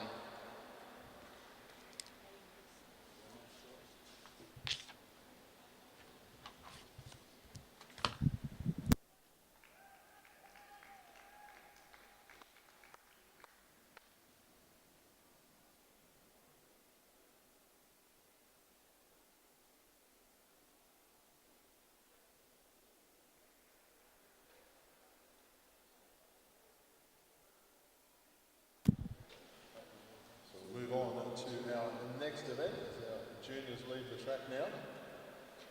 Move forward to the elite women's sprint quarterfinals. Winners straight through to the semi-finals.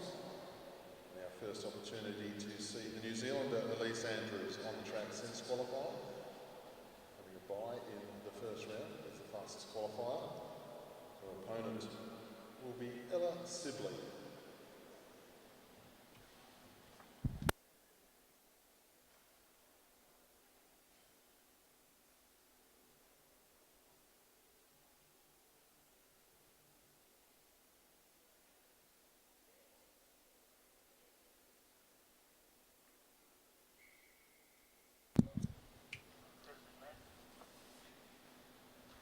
Sibley's drawn spot number 1 for this first ride. So she'll lead. This is the best of 3. Both riders will be looking for 2 straight rides just to save the legs as much as they possibly can to try and get through to the semi-finals. Elise Andrews, of course, our fastest qualifier. So some work to do for Sibley. Keeping a good eye on Andrews. It's a fair bit of skill to ride on the banking here. These riders make it look so effortless. Sibley, as the head turns, keeping a good eye on Andrews. Quarterfinals, the Oceania Championship, so a great opportunity here for both riders. Andrews, very experienced at Commonwealth Games, Olympics level. Head down the back straight this time. Sibley just trying to hold up Andrews at the moment as they head through with 1.5 to go. Sibley looking over the shoulder, keeping her high, making sure Andrews is going to work for this one. Good tactic here by Sibley. She's controlled, dictated terms at the moment. Andrews, though, showing a lot of confidence as they head down the back straight. Sibley leaves, handlebars level now. Andrews up round the outside, not moving the upper body hardly at all. Very controlled ride for Elise Andrews as she takes race number 1.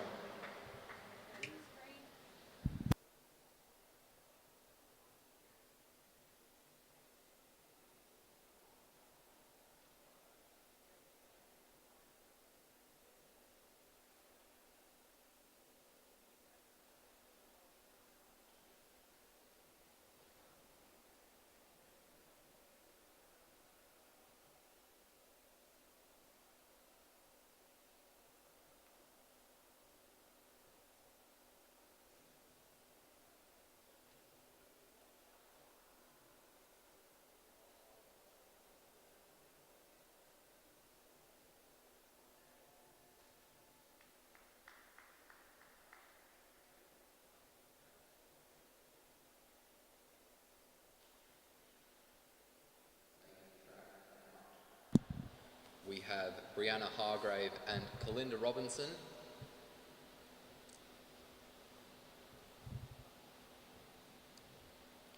Robinson on the inside of Hargrave to start.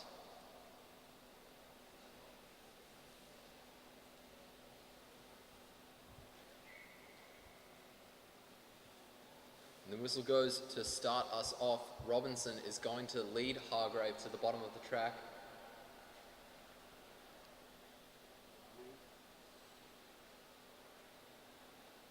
It's about a 5 metre gap between the two riders at the moment. We enter the straight and Hargrave starts to move up to the fence. Robinson moving up to follow.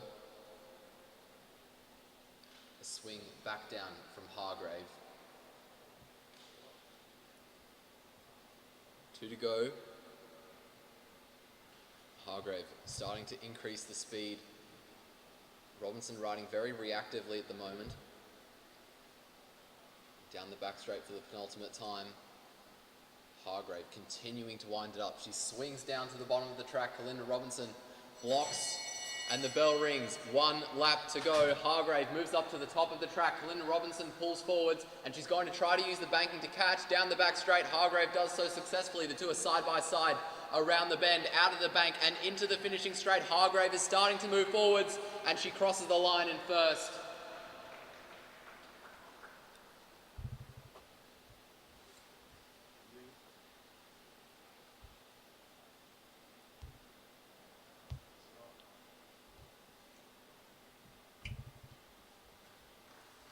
So nice ride there from Brianna Hargrave, second fastest qualifier here, 11.57 then, so takes care of Kalinda Robinson. Move on to heat number 3 now of our quarterfinals. That will be the Australian National Sprint Champion, Christina Clonan. Will come out onto the track shortly, so Brianna Hargrave has taken the good form of last week from the National Champs forward. At the start of these Oceania Championships. We welcome now onto the track on 68, Christina Clonan. Her opponent, Felice Witzel from the ACT.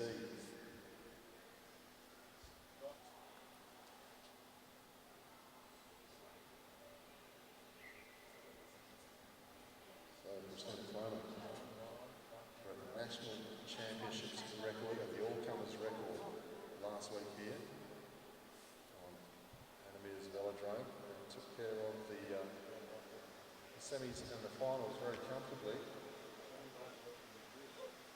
Has challenged nicely through the quarterfinals though, in contest against Selena Ho during the championships. And of course Christina Clonan has made the transition from track enduro into sprinter over the last couple of years.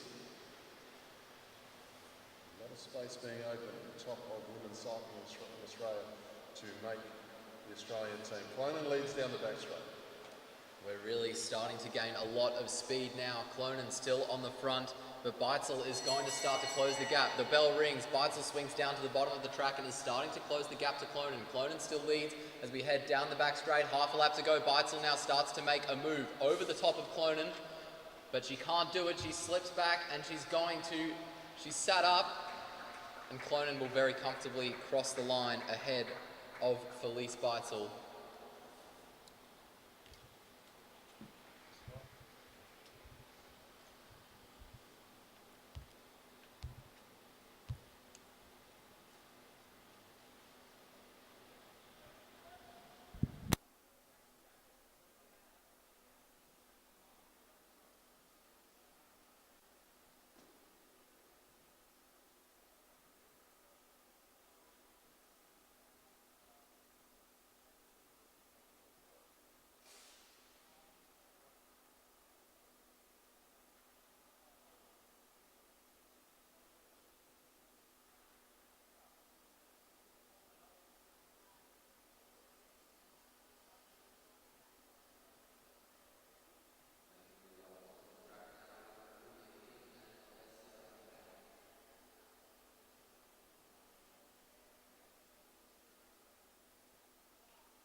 Okay, we'll start on the inside of King.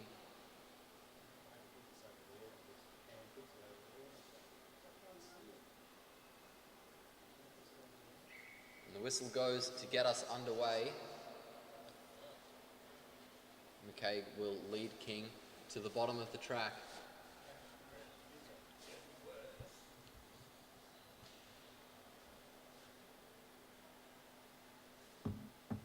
Two moving around slowly at the moment as we head into the back straight. King fakes up. McCaig fakes up. And King responds. King around the stayers line now.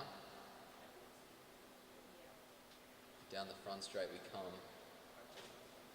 It's two starting to gain a bit of speed. McCaig makes another fake move. And now Olivia King is starting to close the gap and starting to wind it up. Okay, keeping a good eye on King as they come into the home straight this time.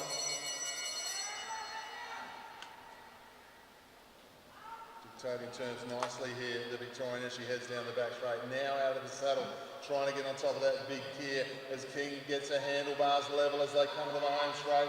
McCaig trying to fight back with a run down the banking will be enough for Olivia King to take race number 1 of this best of 3 series.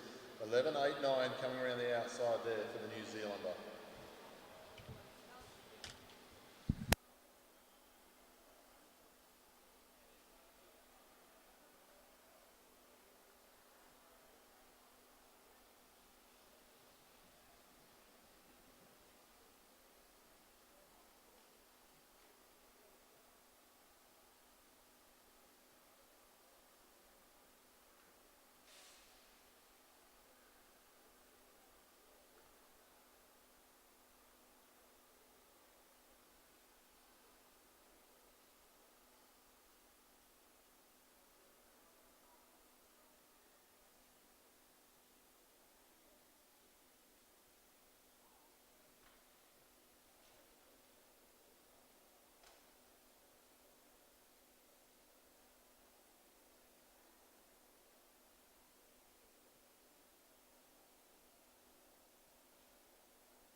Number 2.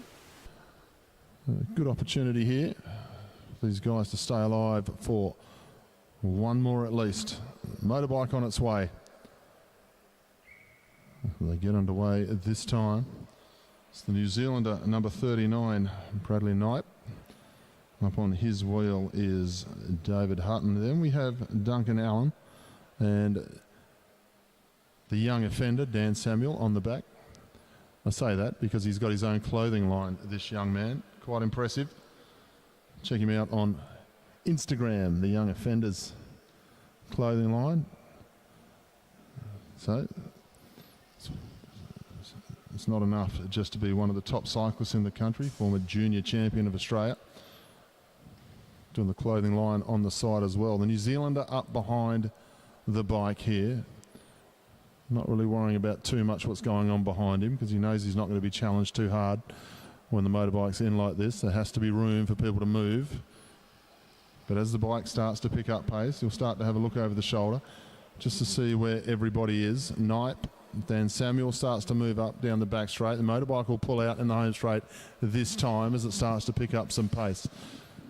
Knipe sees Samuel and moves to him now. 3 laps to go. The Derny swings down and Daniel Samuel is the first to make a move over the top of Bradley Knipe. He goes down the back straight. Knipe holding onto his wheel comfortably.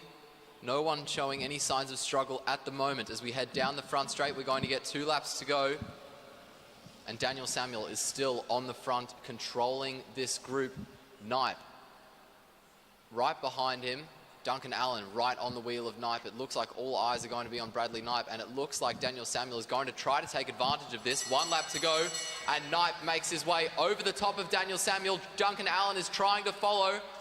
Daniel Samuel can't hold on. He's slipping right to the back. Bradley Knipe in the lead. He's got a big gap to Duncan Allen, but it looks like Duncan Allen is going to hold on to second place, and Knipe and Allen are going to move through to the final. David Hutton there was catching Duncan Allen at one point and then just started to slip back in the final meters.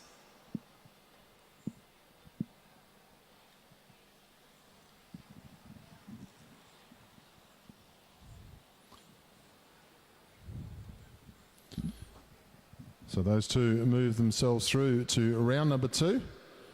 As our next heat of the repercharge makes their way on to the blue band.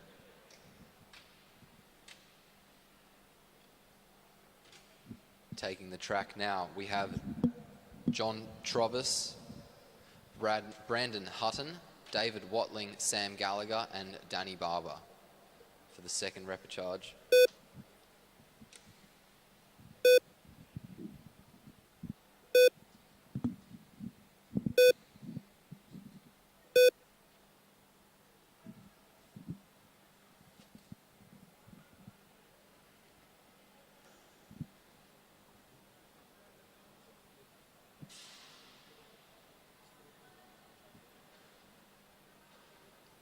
Barber on the inside. This time he's going to lead them onto the wheel of the Derny. He was on the front last time as well. That looks like Sam Gallagher next to him, followed by John Trovis, David Watling, and then at the top, Brandon Hutton.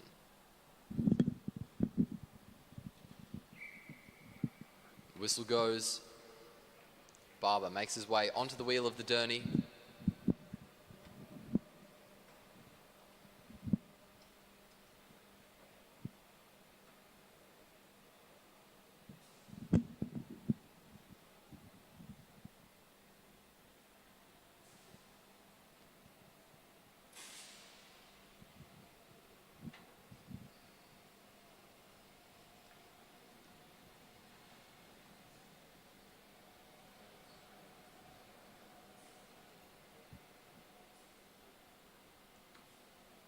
Everyone looking relatively comfortable.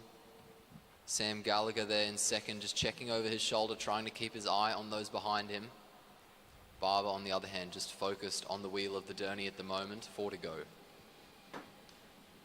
Now a little bit of a gap starting to open up between Gallagher and Barber, just so that Gallagher can make his position a little more secure and prevent himself from getting boxed in. Pace starting to pick up as they head down the front straight. Barber frequently checking over his shoulder now as the Derny swings down. Barber shows the way as they head down the back straight. Hutton moves himself forward in the green. Sam Gallagher up onto the wheel of Barber, a little bit tighter this time now. Then John Trovis on the wheel of Gallagher. Then we go back to the Queenslander, David Watling. Good control there from Hutton. Got himself into position. He's giving himself every opportunity because this is a fast group of bike riders that trail him as they come through with 1 lap to go. Hutton out of the saddle trying to get up onto speed. Barber and Gallagher. Trovis looking for a way round. Very good in the wheel races is Trovis as they go through the bend. Gallagher up round the outside of Barber. Gallagher comfortable. Barber too strong. Comfortably through to the next round. Trovis, Watling and Hutton round out our field.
Ella Sibley and Elise Andrews taking the track again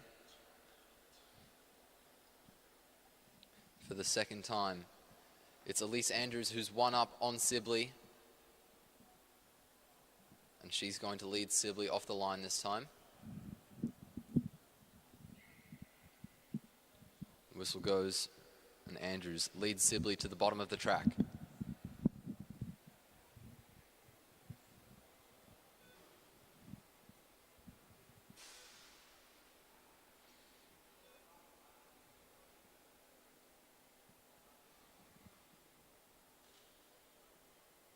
Sibley up towards the fence. Andrews was moving up, has moved back down. Sibley is going to swing back down to make her way onto the wheel of, or at least onto the hip of Andrews. Andrews pushing Sibley up towards the fence now. Around the bend, both riders make their way back to the bottom of the track. It looks like Sibley is going to try to wind it up to come over the top.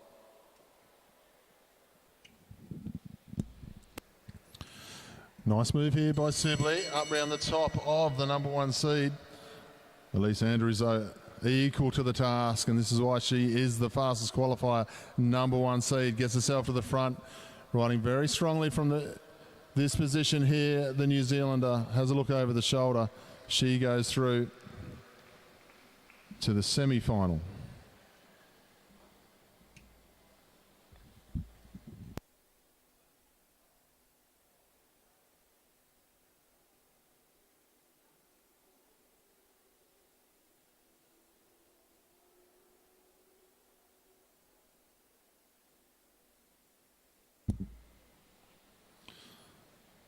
So Elise Andrews takes herself through to the semi-finals.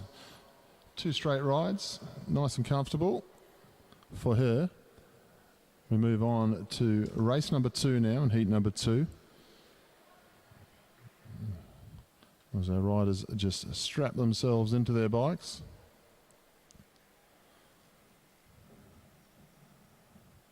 We welcome back onto the track in the black skin suit the rider who is one up, represents South Australia normally. This is Brianna Hargrave, our second fastest qualifier here. Took race number 1. Her opponent is Kalinda Robinson in the podium potential uniform. Represents New South Wales at national championships. She'll be trying to work out what she has to do to unsettle Brianna Hargrave here in race number 2. Hargrave rolls away. As Robinson drew spot number 1 for the first ride. It's now Hargrave's turn to lead on the second ride. Try to make things as even as we possibly can, and the rules of sprint racing. Hargrave's dictating turns, but Robinson are making her work for it from the second position, which is good to see. We move into the home straight this time. Hargrave's got enough pace on at the moment. Robinson looks like she's taking the attitude. I don't know if I want to try and come around Brianna, because Brianna is a little bit quicker than me. Got to try something as she heads down the back straight. Robinson really starting to wind it up. As we head into the bend, both of them swung high and have now made their way to the bottom of the track. The bell rings. Robinson starting to move up, trying to get as much of the banking as she can to move with the acceleration, but Brianna Hargrave is very quick down the back straight. The gap is not closing quickly enough for Kalinda Robinson. She is getting there though, around the bend and down the front straight. Brianna Hargrave is much too fast, and she holds on comfortably to make her way through to the semi-finals.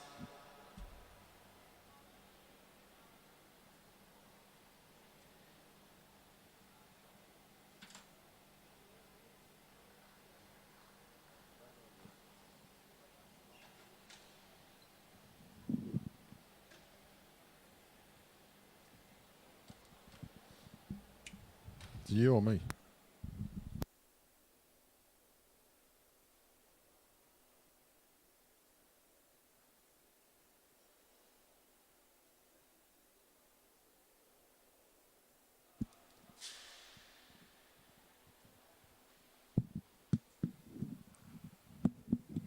Christina Clonan and Felice Beitzel taking the track now.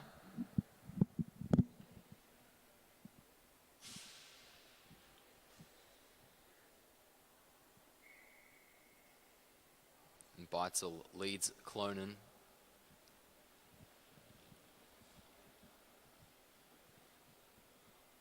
Clonan's 1 up on Beitzel at the moment.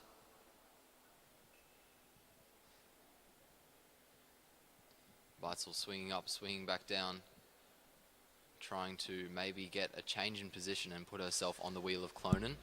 As the two wind up down the front straight, they move up towards the fence. Clonan getting the height advantage on Beitzel. Moving up really high now. Beitzel sitting towards the stayers line as Clonan sits up towards the fence. Doing a good job of trying to dictate terms here, Felice Beitzel, but she's got a very big ask in front of her here because Clonan really was moving down the back straight. Beitzel out of the saddle, trying to get on top of that gear as they go into the bend. It's the national champion, reels up around the outside. Christina Clonan goes through to the semi-final. 2 straight rides. She's going to meet Brianna Hargrave in the semis. And it will be a repeat of the National Sprint Crown race last week.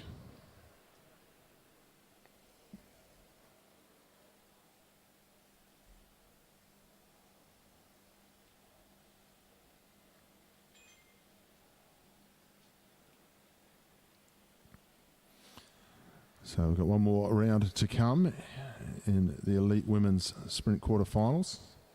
Riders just getting themselves strapped into the bike.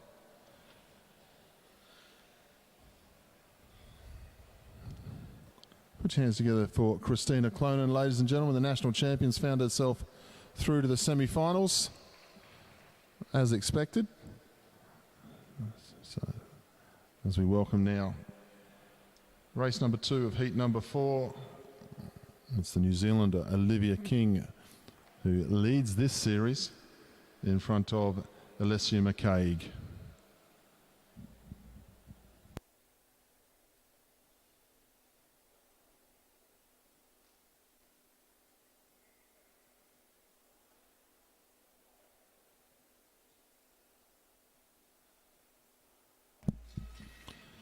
Olivia King leads away. One ride up. It was a good strong ride in the first one. I always expect a good contest from Alessia McCaig. Olivia King just got a little bit more speed in the first one. Big opportunity here to get it into the semi-finals. Of course, whoever wins this round of sprinting between these two will meet Elise Andrews in the semi-final, so a daunting task ahead regardless. But we're going to see a repeat of the Australian title between Hargrave and Clonan in the semis here. So everything to race for. Things change as they go. They come through this time. McCaig finds herself in the lead this time. Going to dictate terms to the New Zealander as they head down the back straight. Taking advantage here, McCaig, just seeing if King was awake. King's starting to close the gap, but it's not closing that quickly at the moment. The bell rings. King moved up to get a little bit more of the banking advantage, and it seems to have helped her. The bell's rung. They make their way down the back straight, and already they're side by side with half a lap to go, and King is continuing to make her way forwards. McCaig is now fighting back down the front straight. It's King who will hold on. And Olivia King will make her way through to the semi-final.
So, ladies and gentlemen, we now welcome our para-athletes out onto the Velodrome. This is our para-female scratch race final, over 40 laps. An extremely credentialed and talented field here. Amanda Reid, number 2 from Australia. Number 4, Paige Greco, also from Australia. Sharon Boyd, number 5. Meg Lemon, number 7. 40 laps of the track for the Para Scratch Race Championship. We saw these riders competing last week. The field a little bit smaller, but riddled with world and Paralympic champions here, medalists and so forth. So the best of the best in our para athletes as they come round now.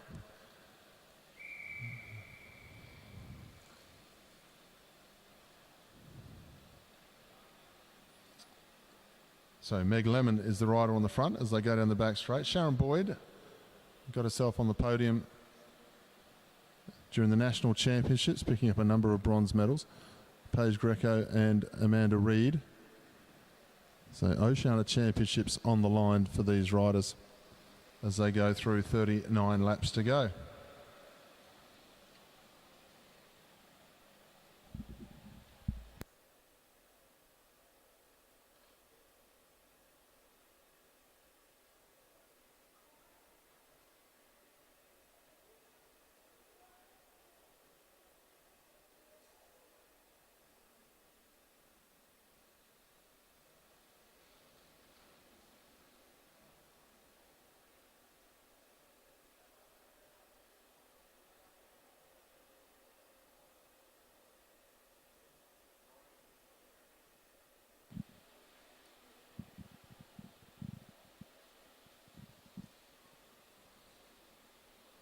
And that was Meg Lemon. It looked like she was just making a move before, but it looks like that move has been closed down by Sharon Boyd. The group is all together again.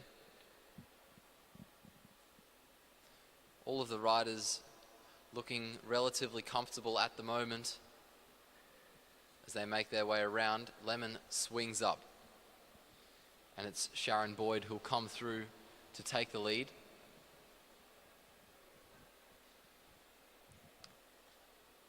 Paige Greco, it looked like, was going to open up a gap to let Meg Lemon in, but it seems to be she's closed that again. Lemon sitting up the track.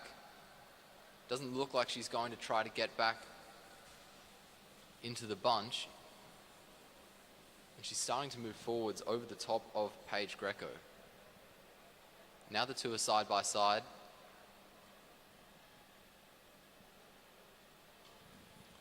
So just going through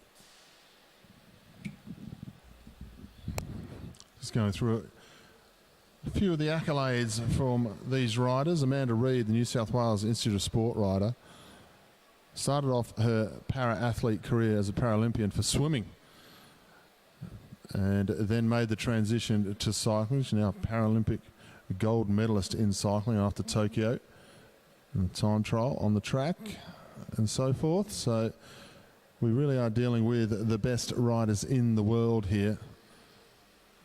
Meg Lemon, the South Australian Sports Institute rider, up around the outside, has already found herself in silver and bronze positions at World and Paralympics, and she gets on with the job at hand here, Meg Lemon. She comes into the home straight. This is a good attack from Meg. She was quite aggressive in the scratch race at the National Championships a week ago. But one or two of the attacks that we saw during the National Championships, they sort of went that half a lap distance. They were getting shut down very, very quickly. You can see there Meg putting a proper attack in this time. And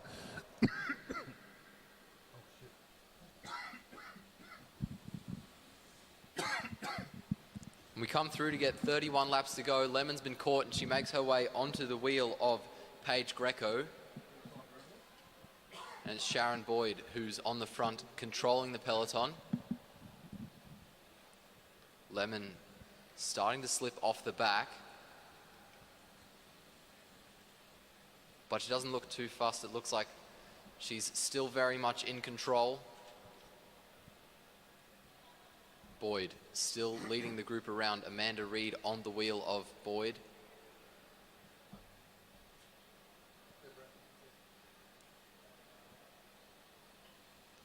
.29 laps remaining. Greco makes her way up towards the stayers line, trying to swing off the front. Reed is going to follow her wheel. Meg Lemon coming through on the inside seems to be the only one willing to help Sharon Boyd in sharing the workload. Boyd on the front. Still, as she swung back down, the group followed. 28 laps to go. Lemon now following as well. As Boyd tries to swing up again, Lemon is going to make a move up the inside.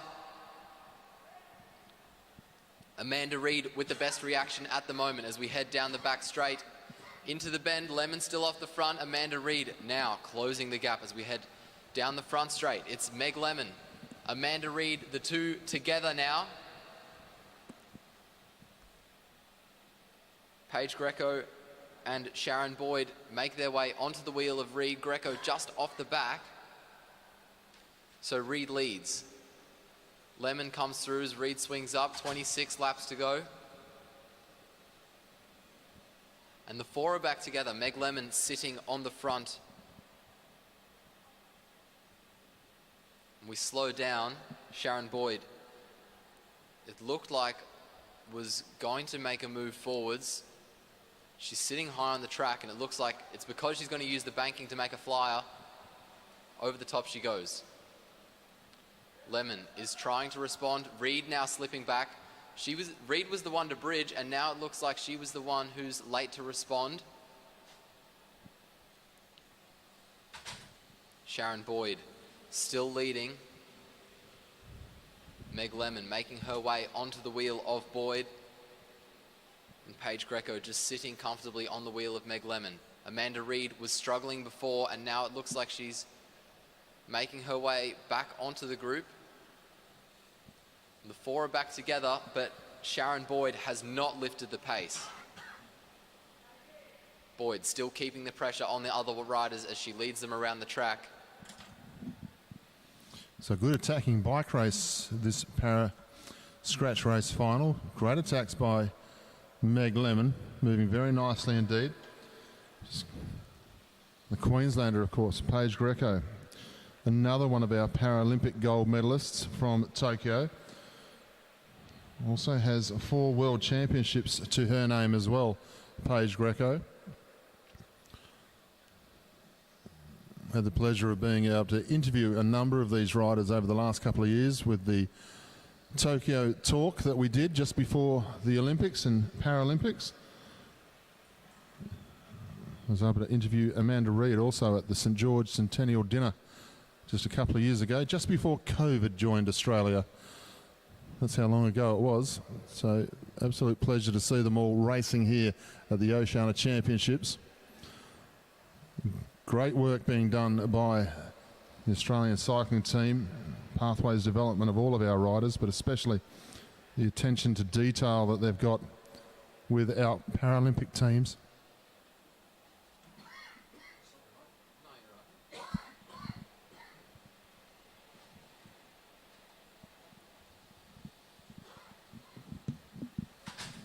Coming to the last 5 kilometres of our race. It's Sharon Boyd who still leads. Meg Lemon was sitting on her wheel. She's now up at her hip. Paige Greco, it looks like, is going to close the gap onto the wheel of Boyd as Lemon starts to make her way over the top.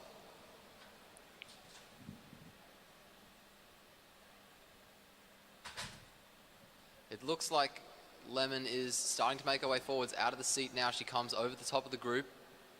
And now she opens up a gap. She starts to pull away.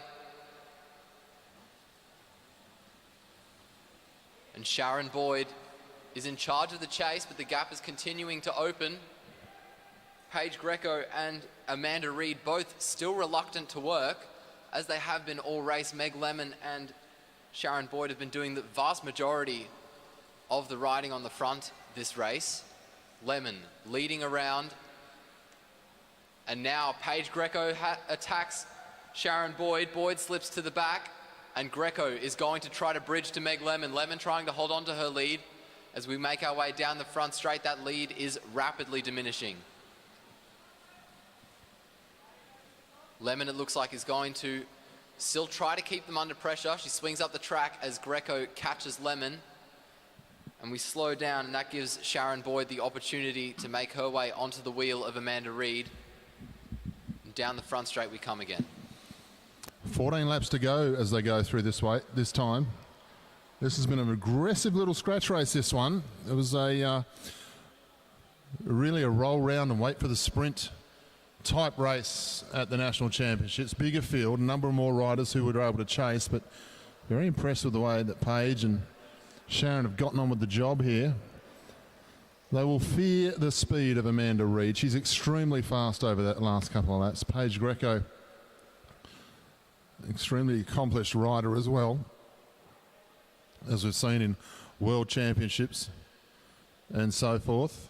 Paralympic champion. Meg Lemon leads on the front.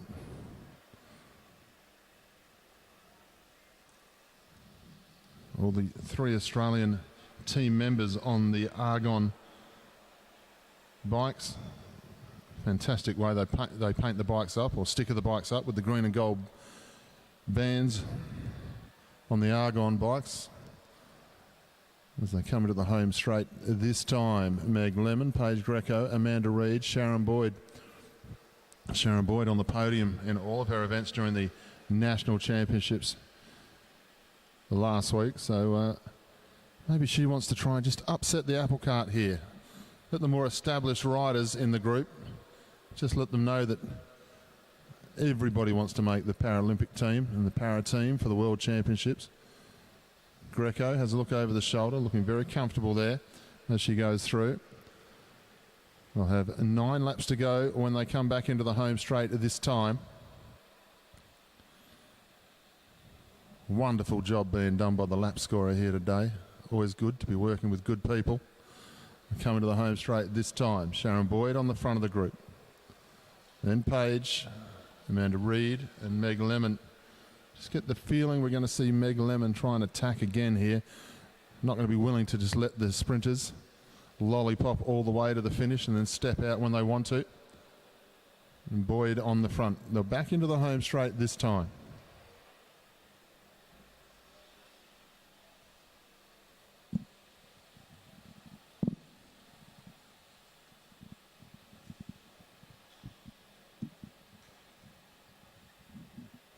Boyd still on the front. She moves high, and Meg Lemon is going to try to move forwards on the inside. Amanda Reid sees the move and responds quickly. Paige Greco does the same. Lemon now on the front, sitting high on the track. Sharon Boyd has done a lot of work this race, and you can see it starting to bite her back.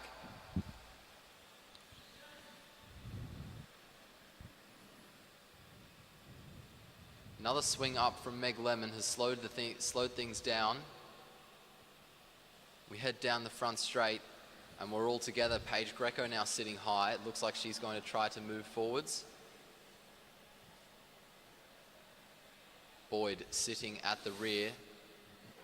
Could be that the two are fighting for the wheel of Amanda Reid. Meg Lemon sitting still on the front. They'll come through this time with 5 laps to go. Lemon has a look over the shoulder. Reid being very attentive now. She's be aware of the effort of Meg Lemon trying to disrupt the pace of this race. So she's going to make sure she's up on the wheel. Probably going to fall into it being the perfect lead out all of a sudden. We'll come into the home straight this time with 4 laps to go. Meg Lemon leads from Amanda Reid. Sharon Boyd in the black skin suit down the base of the track, and then Paige Greco. Tend to see quite the long sprint in the para races, para scratch races. You tend to see them start the sprint 2 laps, lap and a half from home. So they're up into position. Sharon Boyd leads through this time. 3 laps to go.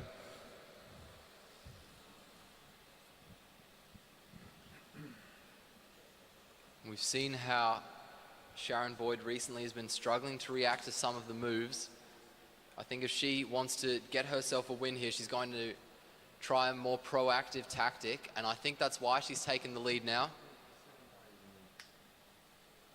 And that's why she's making that move now as well. 2 laps to go, and Sharon Boyd is on the attack. Meg Lemon, it looks like, is going to chase. Paige Greco also trying to keep herself in the mix down the back straight, and Meg Lemon is coming over the top of Sharon Boyd. Paige Greco trying to come over the top of Boyd as well, as Lemon starts to pull away.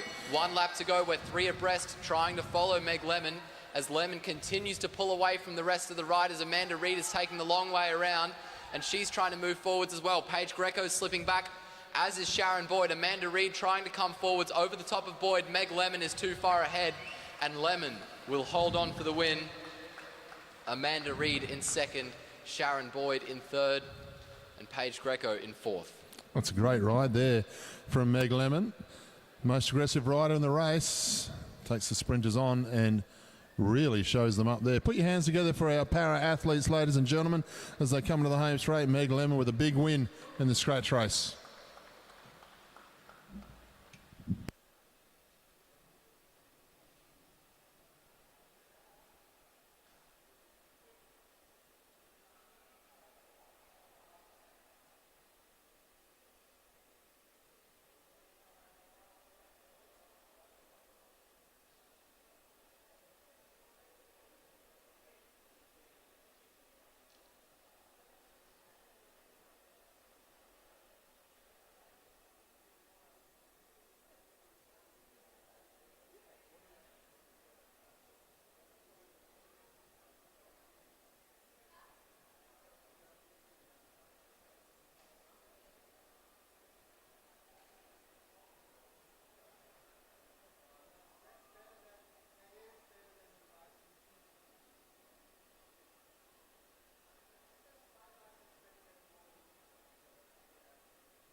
So, ladies and gentlemen, we move on to our next event. This is our para male scratch race final, also part of the Omnium event.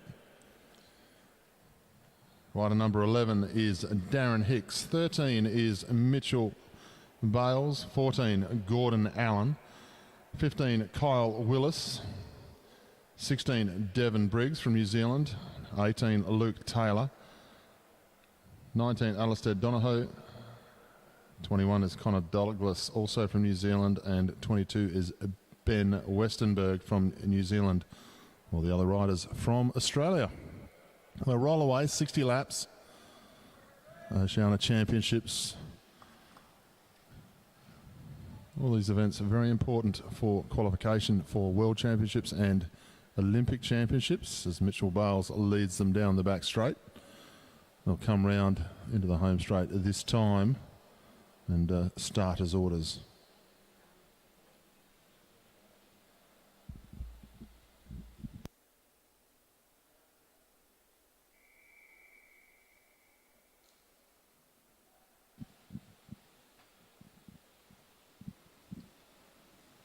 And as the race begins, it was Mitchell Bales who led us through. But but it is Luke Taylor, by the looks of it, who's going to make the first move of the race. Stretching out the peloton at the moment, Kyle Willis makes his way onto the back, onto the wheel of Darren Hicks, perhaps. Darren Hicks, by the looks of it, sitting in second last with Kyle Willis on his wheel.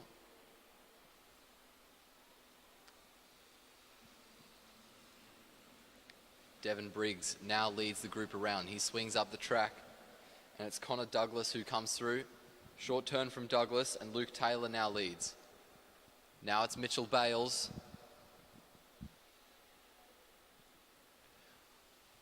All the riders moving pretty cohesively at the moment. Gordon Allen is on the front. He moves up the track now, and it's Ben Westenberg. Now it's Alistair Donohoe. A surge in the pace from Donohoe. Darren Hicks responding well. Everyone's still together after the first kilometre, but Donohoe is really stretching everyone out now. Darren Hicks and Kyle Willis, the only two still on his wheel. Short turn from Hicks. Kyle Willis rolls through, keeps the pace high, and Hicks makes his way onto the wheel of Donohoe, who takes the lead again. Luke Taylor was making his way onto the group. Bit of a gap still exists, but it looks like he's going to close it. Kyle Willis takes the wheel of Taylor. And number 21, Connor Douglas, has also got himself into the mix. Our leaders are now a group of 5, and it looks like we're being joined by 2 more as well. And we're starting to slow down. Donohoe, it comes into the home straight. Multiple time world champion.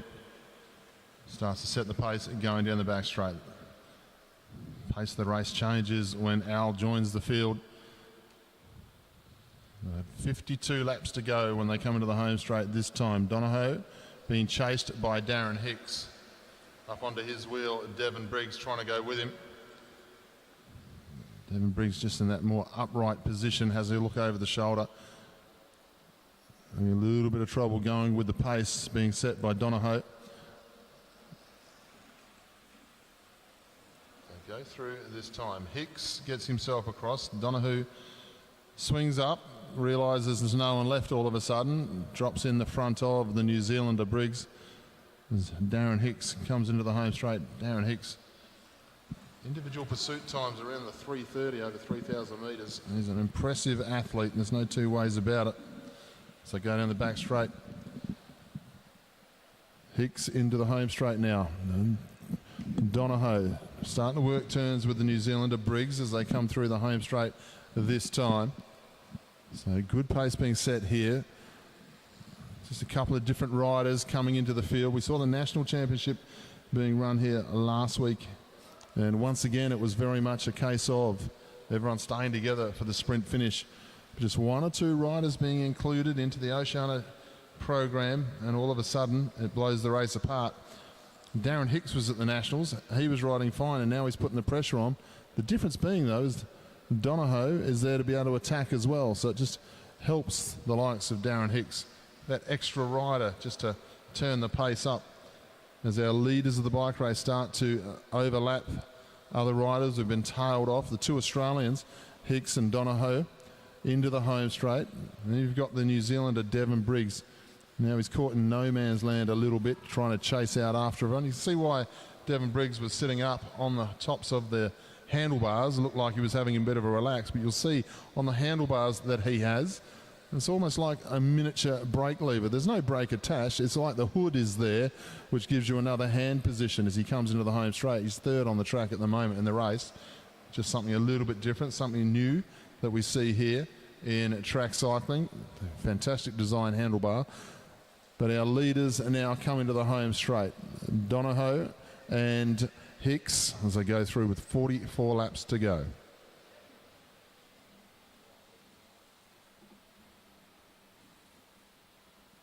Kyle Willis, in what could probably be described as the peloton, is trying to put his co-riders under a bit of pressure to try to prevent the catch to the best of his ability. But Donohoe leads Hicks onto the wheel of Gordon Allen.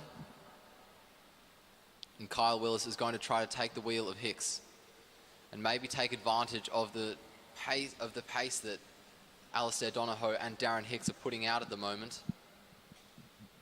But he can't follow. They pull away, and this group of three are stuck as a group of three. Darren Hicks leading Alistair Donohoe around the track. Both riders looking very comfortable at the moment.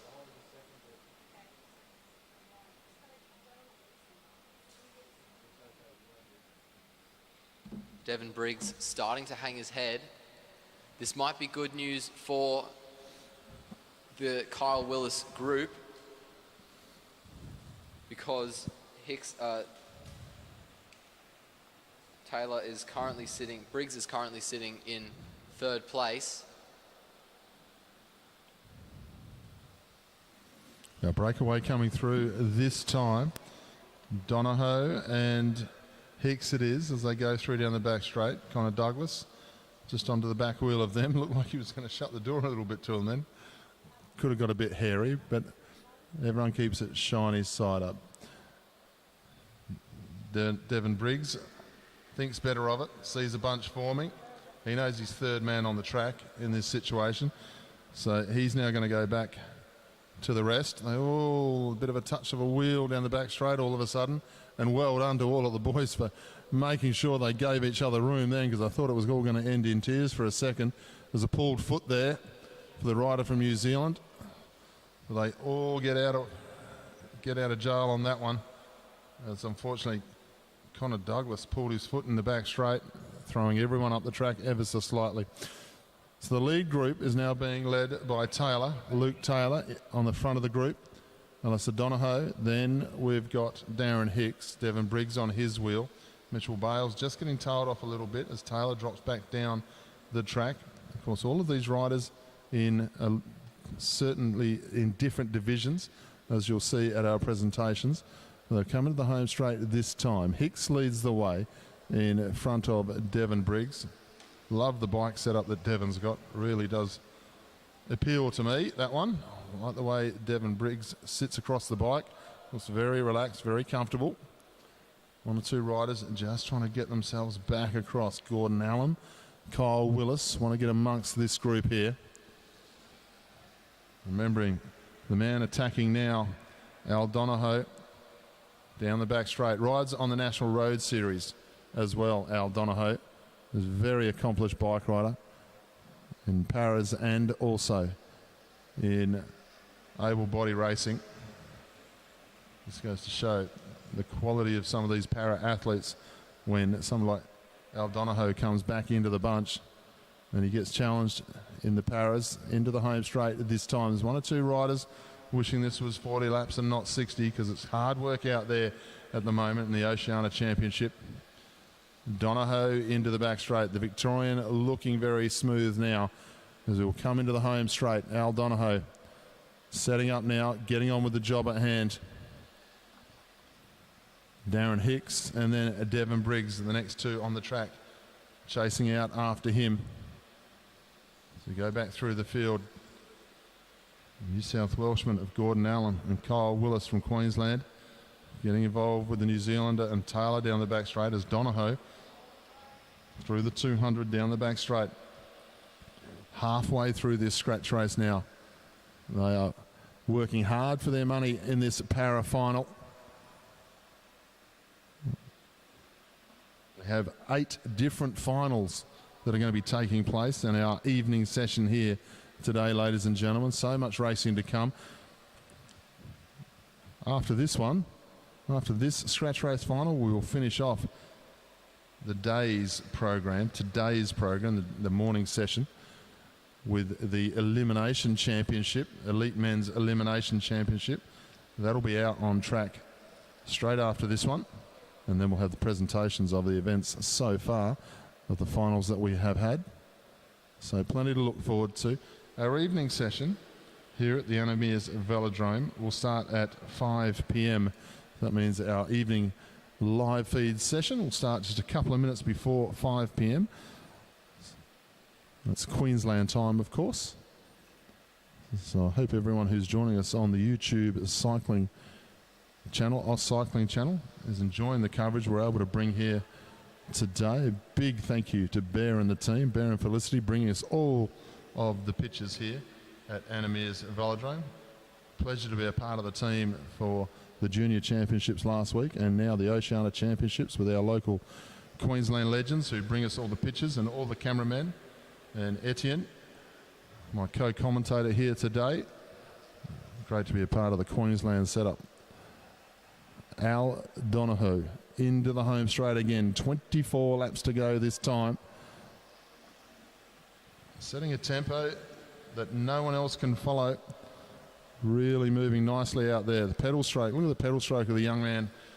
Very smooth. He'll come into the home straight this time, and he's just going to start picking riders off as he goes round.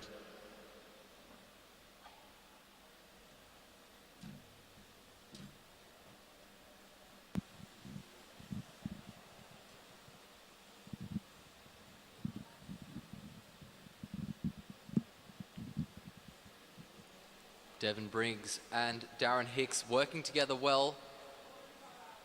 Briggs starting to show a few signs of fatigue. You can see him hanging his head as he makes his way down the front straight. Hicks still looking pretty comfortable though. Alistair Donohoe looking very comfortable himself.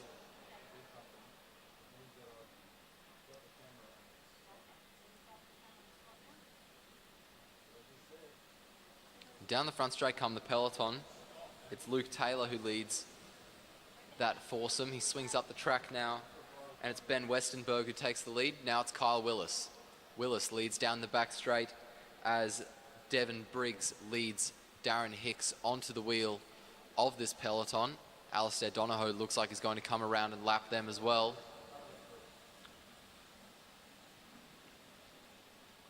"19 laps remaining for the peloton. As we head down the back straight, Darren Hicks checks over his shoulder. He sees Donohoe coming.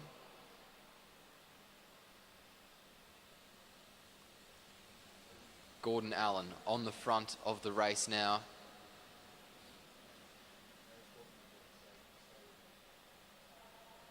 Allen makes his way over the top. Luke Taylor there just getting sandwiched, but he's come through safely, and now he takes the lead. 17 laps remaining. It's Taylor on the front. The peloton's together, but Connor Douglas and Mitchell Bales just getting lapped, slip right through. They can't take advantage of the peloton's pace.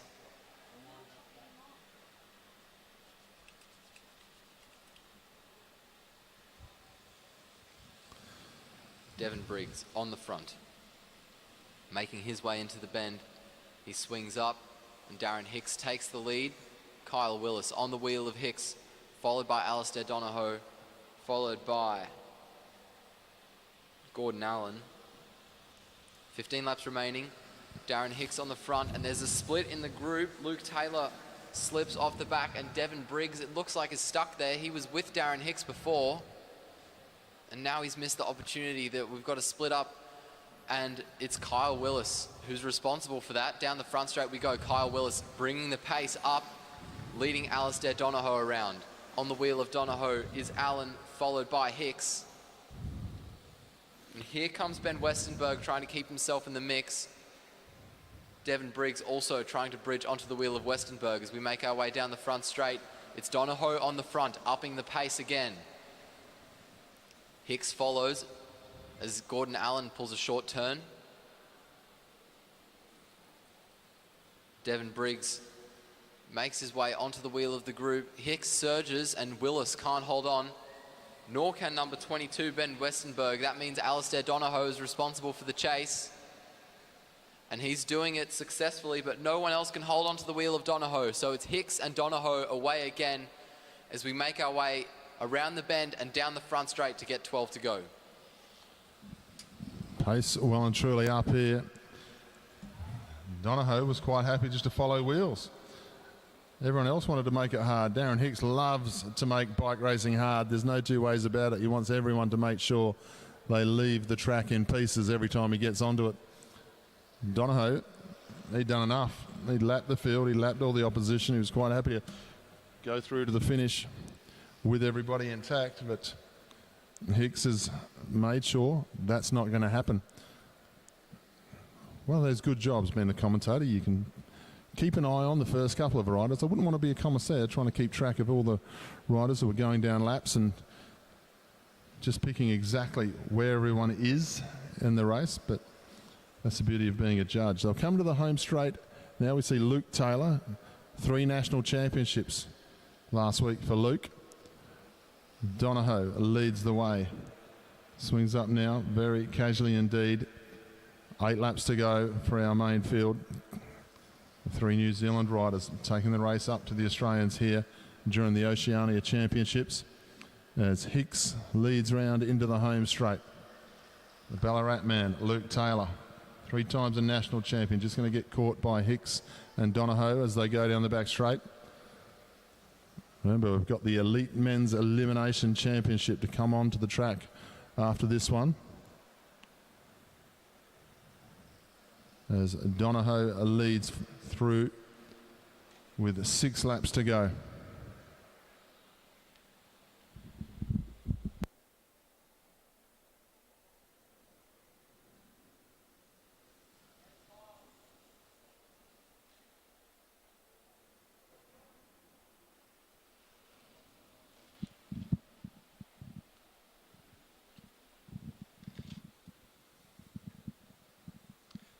Donohoe and Hicks still together. 4 laps remaining. We enter our final kilometre. Donohoe swings up, lets Hicks come through. Donohoe's already won this race because he's a lap ahead, at least a lap ahead of everyone else. So all he has to do is finish. He's looking very comfortable. Hicks swings up. Donohoe comes through. Down the back straight they go. The 2 looking to lap the peloton again. It's Devon Briggs who leads the peloton at the moment.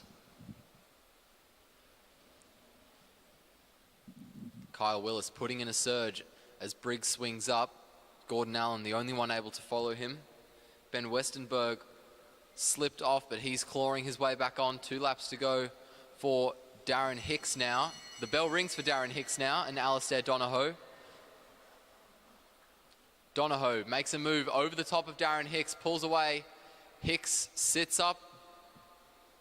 And Alastair Donohoe will make his way down the front straight and cross the line to win the race. Darren Hicks will cross the line in second, clapping his hands as he crosses the line, applauding the effort of those around him.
kicking.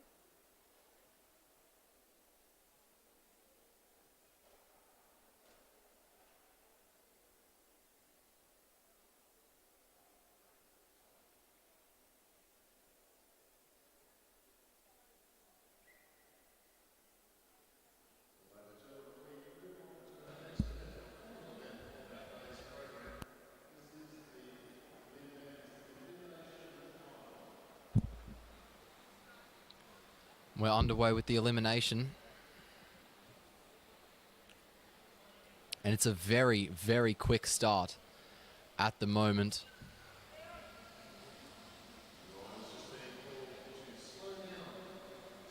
The rider's being called to slow down so we can actually start the race because the group's not together yet. And some riders at the back there just struggling to get back on. Everyone a bit overzealous. Big group at the moment. And we're carrying a lot of speed, 5 abreast around the bends. Now the whistle goes to start the race. And on the front it is number 36, Josh Duffy. Duffy leading them around. At his hip is Kurt Ether from New South Wales in the N-Swiss kit, and there's a Kiwi making a move over the top. The bell rings for the first elimination lap.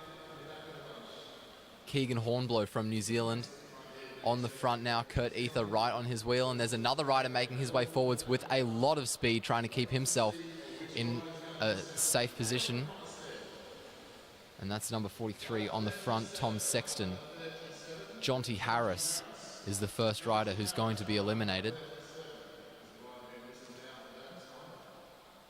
Round the bend and down the front straight we go. The bell rings for the second time. Sexton still on the front, controlling this group, stringing this group out. And there's a New Zealander at the back moving forwards. This is one of the riders from South Australia who'll get stuck and won't make it through. That's Zach Marriage, who will be the next to go.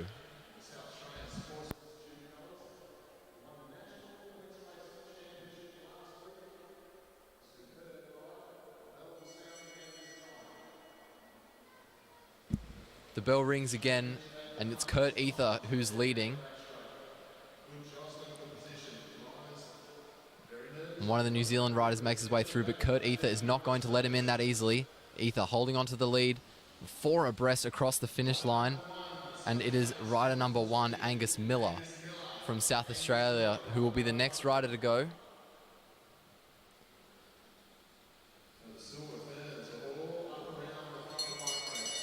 The bell goes again, and it's George Jackson who leads at the moment. Liam Walsh sitting at the hip of Kurt Ether, and there's a Kiwi making his way up the inside, trying to improve his position, get himself into a bit more safety. It works for now. It's a very risky move there. Keegan Hornblow is the next to go. We saw Hornblow towards the start of this race being more dominant, and it looks like he might have lapsed in concentration, slipped to the back. Sexton still on the front. Liam Walsh and Kurt Ether really shouldering each other, trying to get a better position. Ether is the one who wins, and Ether moves forward. Liam Walsh keeps himself safe because it's Dan Bridgewater who's the next rider to go.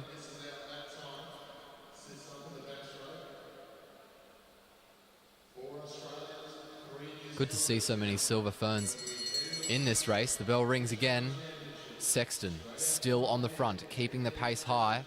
Graham Frisley at the hip of Sexton now, trying to move forwards. Liam Walsh at the back. And there's a New Zealander behind him. He's going to have to do a lot of work. He sits up before the line. He knows he can't get there, and Hugo Jones is the next to go. Tom Sexton swings up, makes his way onto the back. A questionable move. He has been putting out a lot of effort trying to hold on to his position on the front. But the rear is a very risky place to be. The bell rings, and there's a move from George Jackson, who's now leading. stretching everyone out. Liam Walsh is slipping off at the back as well. He's just keeping his eye on Tom Sexton, and Sexton will get stuck. And Sexton won't make his way through. 5 riders remaining. And George Jackson swings up the track. Graham Frizzley swings up the track. And we slow down as we head down the front straight. The bell rings again for another one. Josh Duffy leads them around. Graham Frizzley on his wheel. A tussle between George Jackson and Liam Walsh. Walsh loses out again. Kurt Ether's in the most dangerous position. He's boxed in, can't move anywhere, and he'll be the next to go. 4 laps remaining. Liam Walsh and George Jackson playing some games at the back there. Josh Duffy still on the front. Graham Frizzley in second wheel. Frizzley looks like he's going to try to make a move. Josh Duffy out of the seat to respond, both keeping the pace high. George Jackson trying to move, waits until Liam Walsh is going to come around, then he pushes him up, the 4 abreast towards the line, and I think that was Josh Duffy. It was Josh Duffy who led us into the sprint, turns out to be the one to cross the line in last, and he'll be the next to go. He was looking very dominant. He wasn't wasting any energy this race. The bell rings. George Jackson on the front. Graham Frizzley over the top of Liam Walsh. Liam Walsh shakes his head and gives up. Walsh will be the next to go. We head around the bend and down the front straight. George Jackson on the front. Graham Frizzley on his wheel. The 2 starting to cat and mouse as we head down the back straight. We slow down. Frizzley moving up the track. Jackson checking over his shoulder. Graham Frizzley out of the seat to make a move. The bell rings.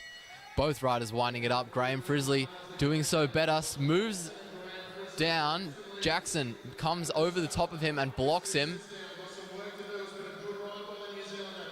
Frizzley trying to come back over the top. The 2 are side by side down the front straight.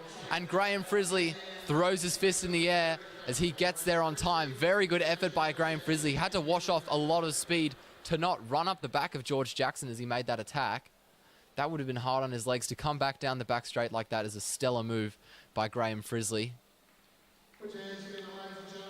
Very good effort, very exciting race.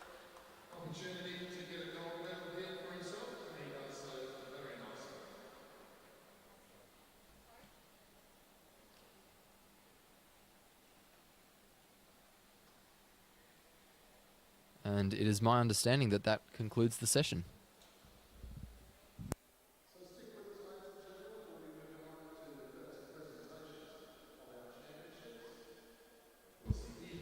We'll just be doing presentations,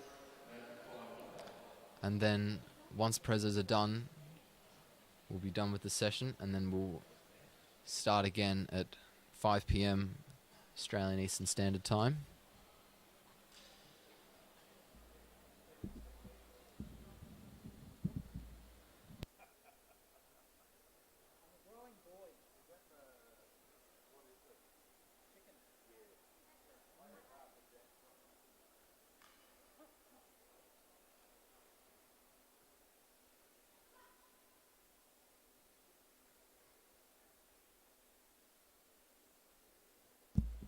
That's Matt Pointer you're looking at. He's our, I guess, lead commentator. Only because I'm letting him be lead commentator, though. Because he asked me before we started today if he could lead. So I said that's okay with me. He's doing well. He's still young. He's got a lot to learn. But that's okay. I'm a good teacher. He's a good bloke, even if he is from Perth. He's very kind. He's taught me a lot of things in the few hours that I've been working with him. Yeah.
When you don't need to worry, there'll be days like this. When no one's in a hurry, there will be days like this. When all the parts of the puzzle start to look like they fit. My mama told me there'll be days like this. My mama told me there'll be days like this.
Okay, we're going to start presentations shortly. We'll start with the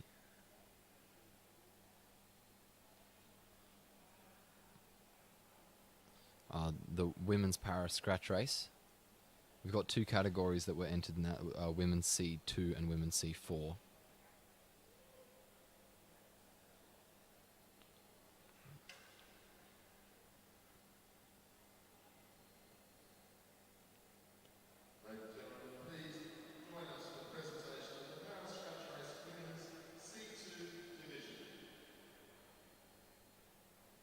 We're going to start with the presentations for women's C2 para scratch race.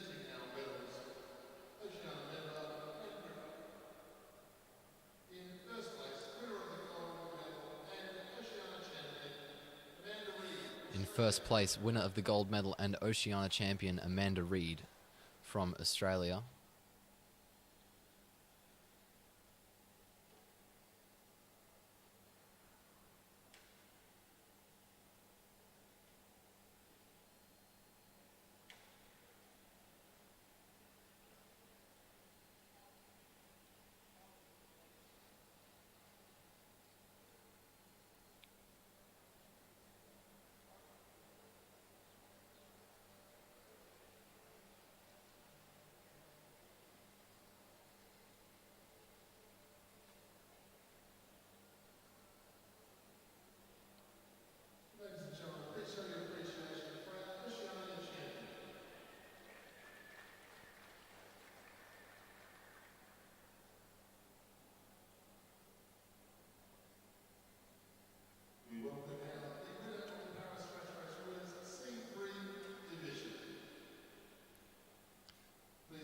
Now do the presentations for the C3 division.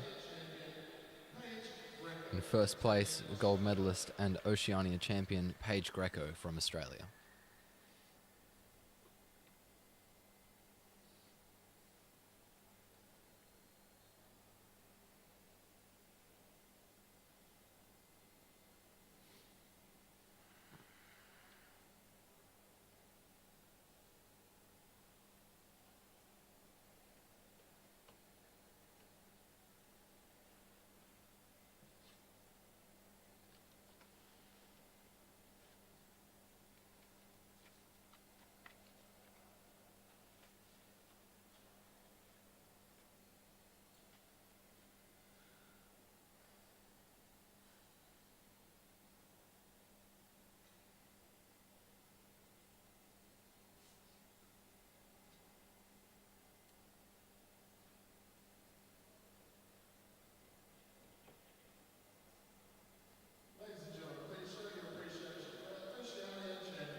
Moving on to the presentations for C4 para women's scratch race. Medals being presented by Anne Gripper.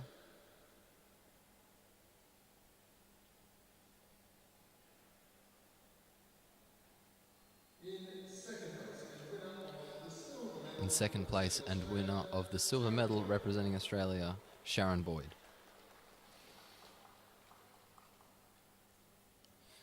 And in first place, winner of the gold medal and Oceania champion representing Australia, Meg Lemon.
winner of the bronze medal, Mitchell Bales, winner of the silver medal, Gordon Allen, and winner of the gold medal and Oceania champion, Darren Hicks, all representing Australia.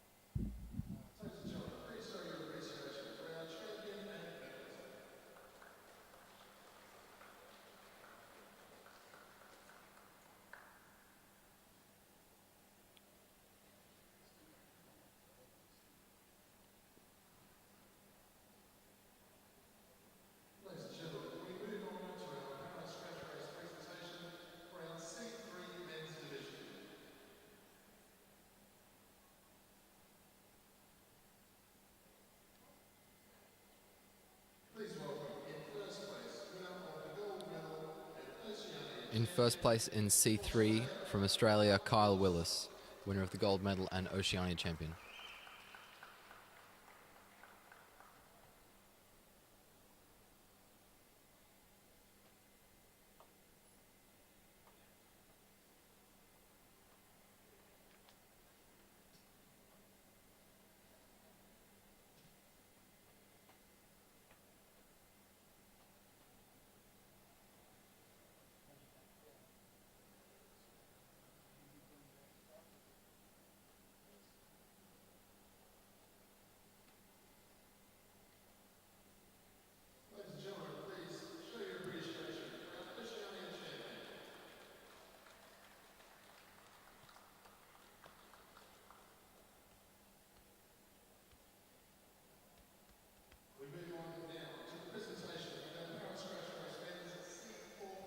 Moving on to the presentations for C4 in the men's para scratch race.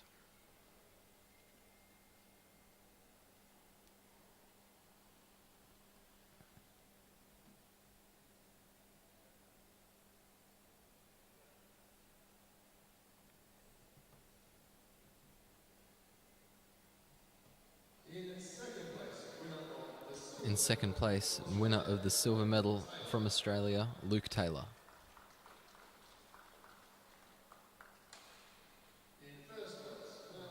In first place, winner of the gold medal and Oceania champion from New Zealand, Devon Briggs.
Moving on to C5, in third place and winner of the bronze medal, Connor Douglas from New Zealand.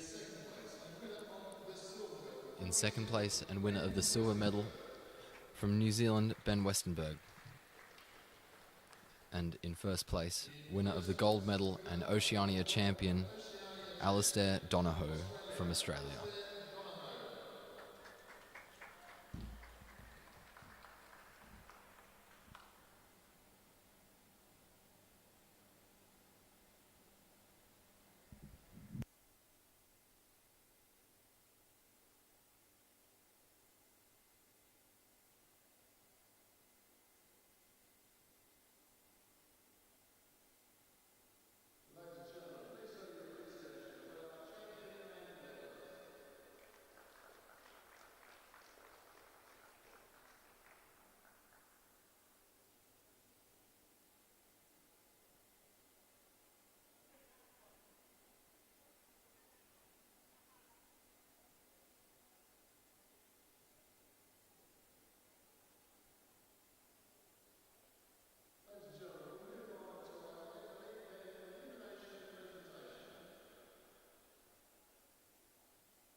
Okay, that concludes the first session. Thank you all very much for watching. We're going to finish the live stream here, and then we'll be back at 5 p.m. Australian Eastern Standard Time with the next session, which will be a different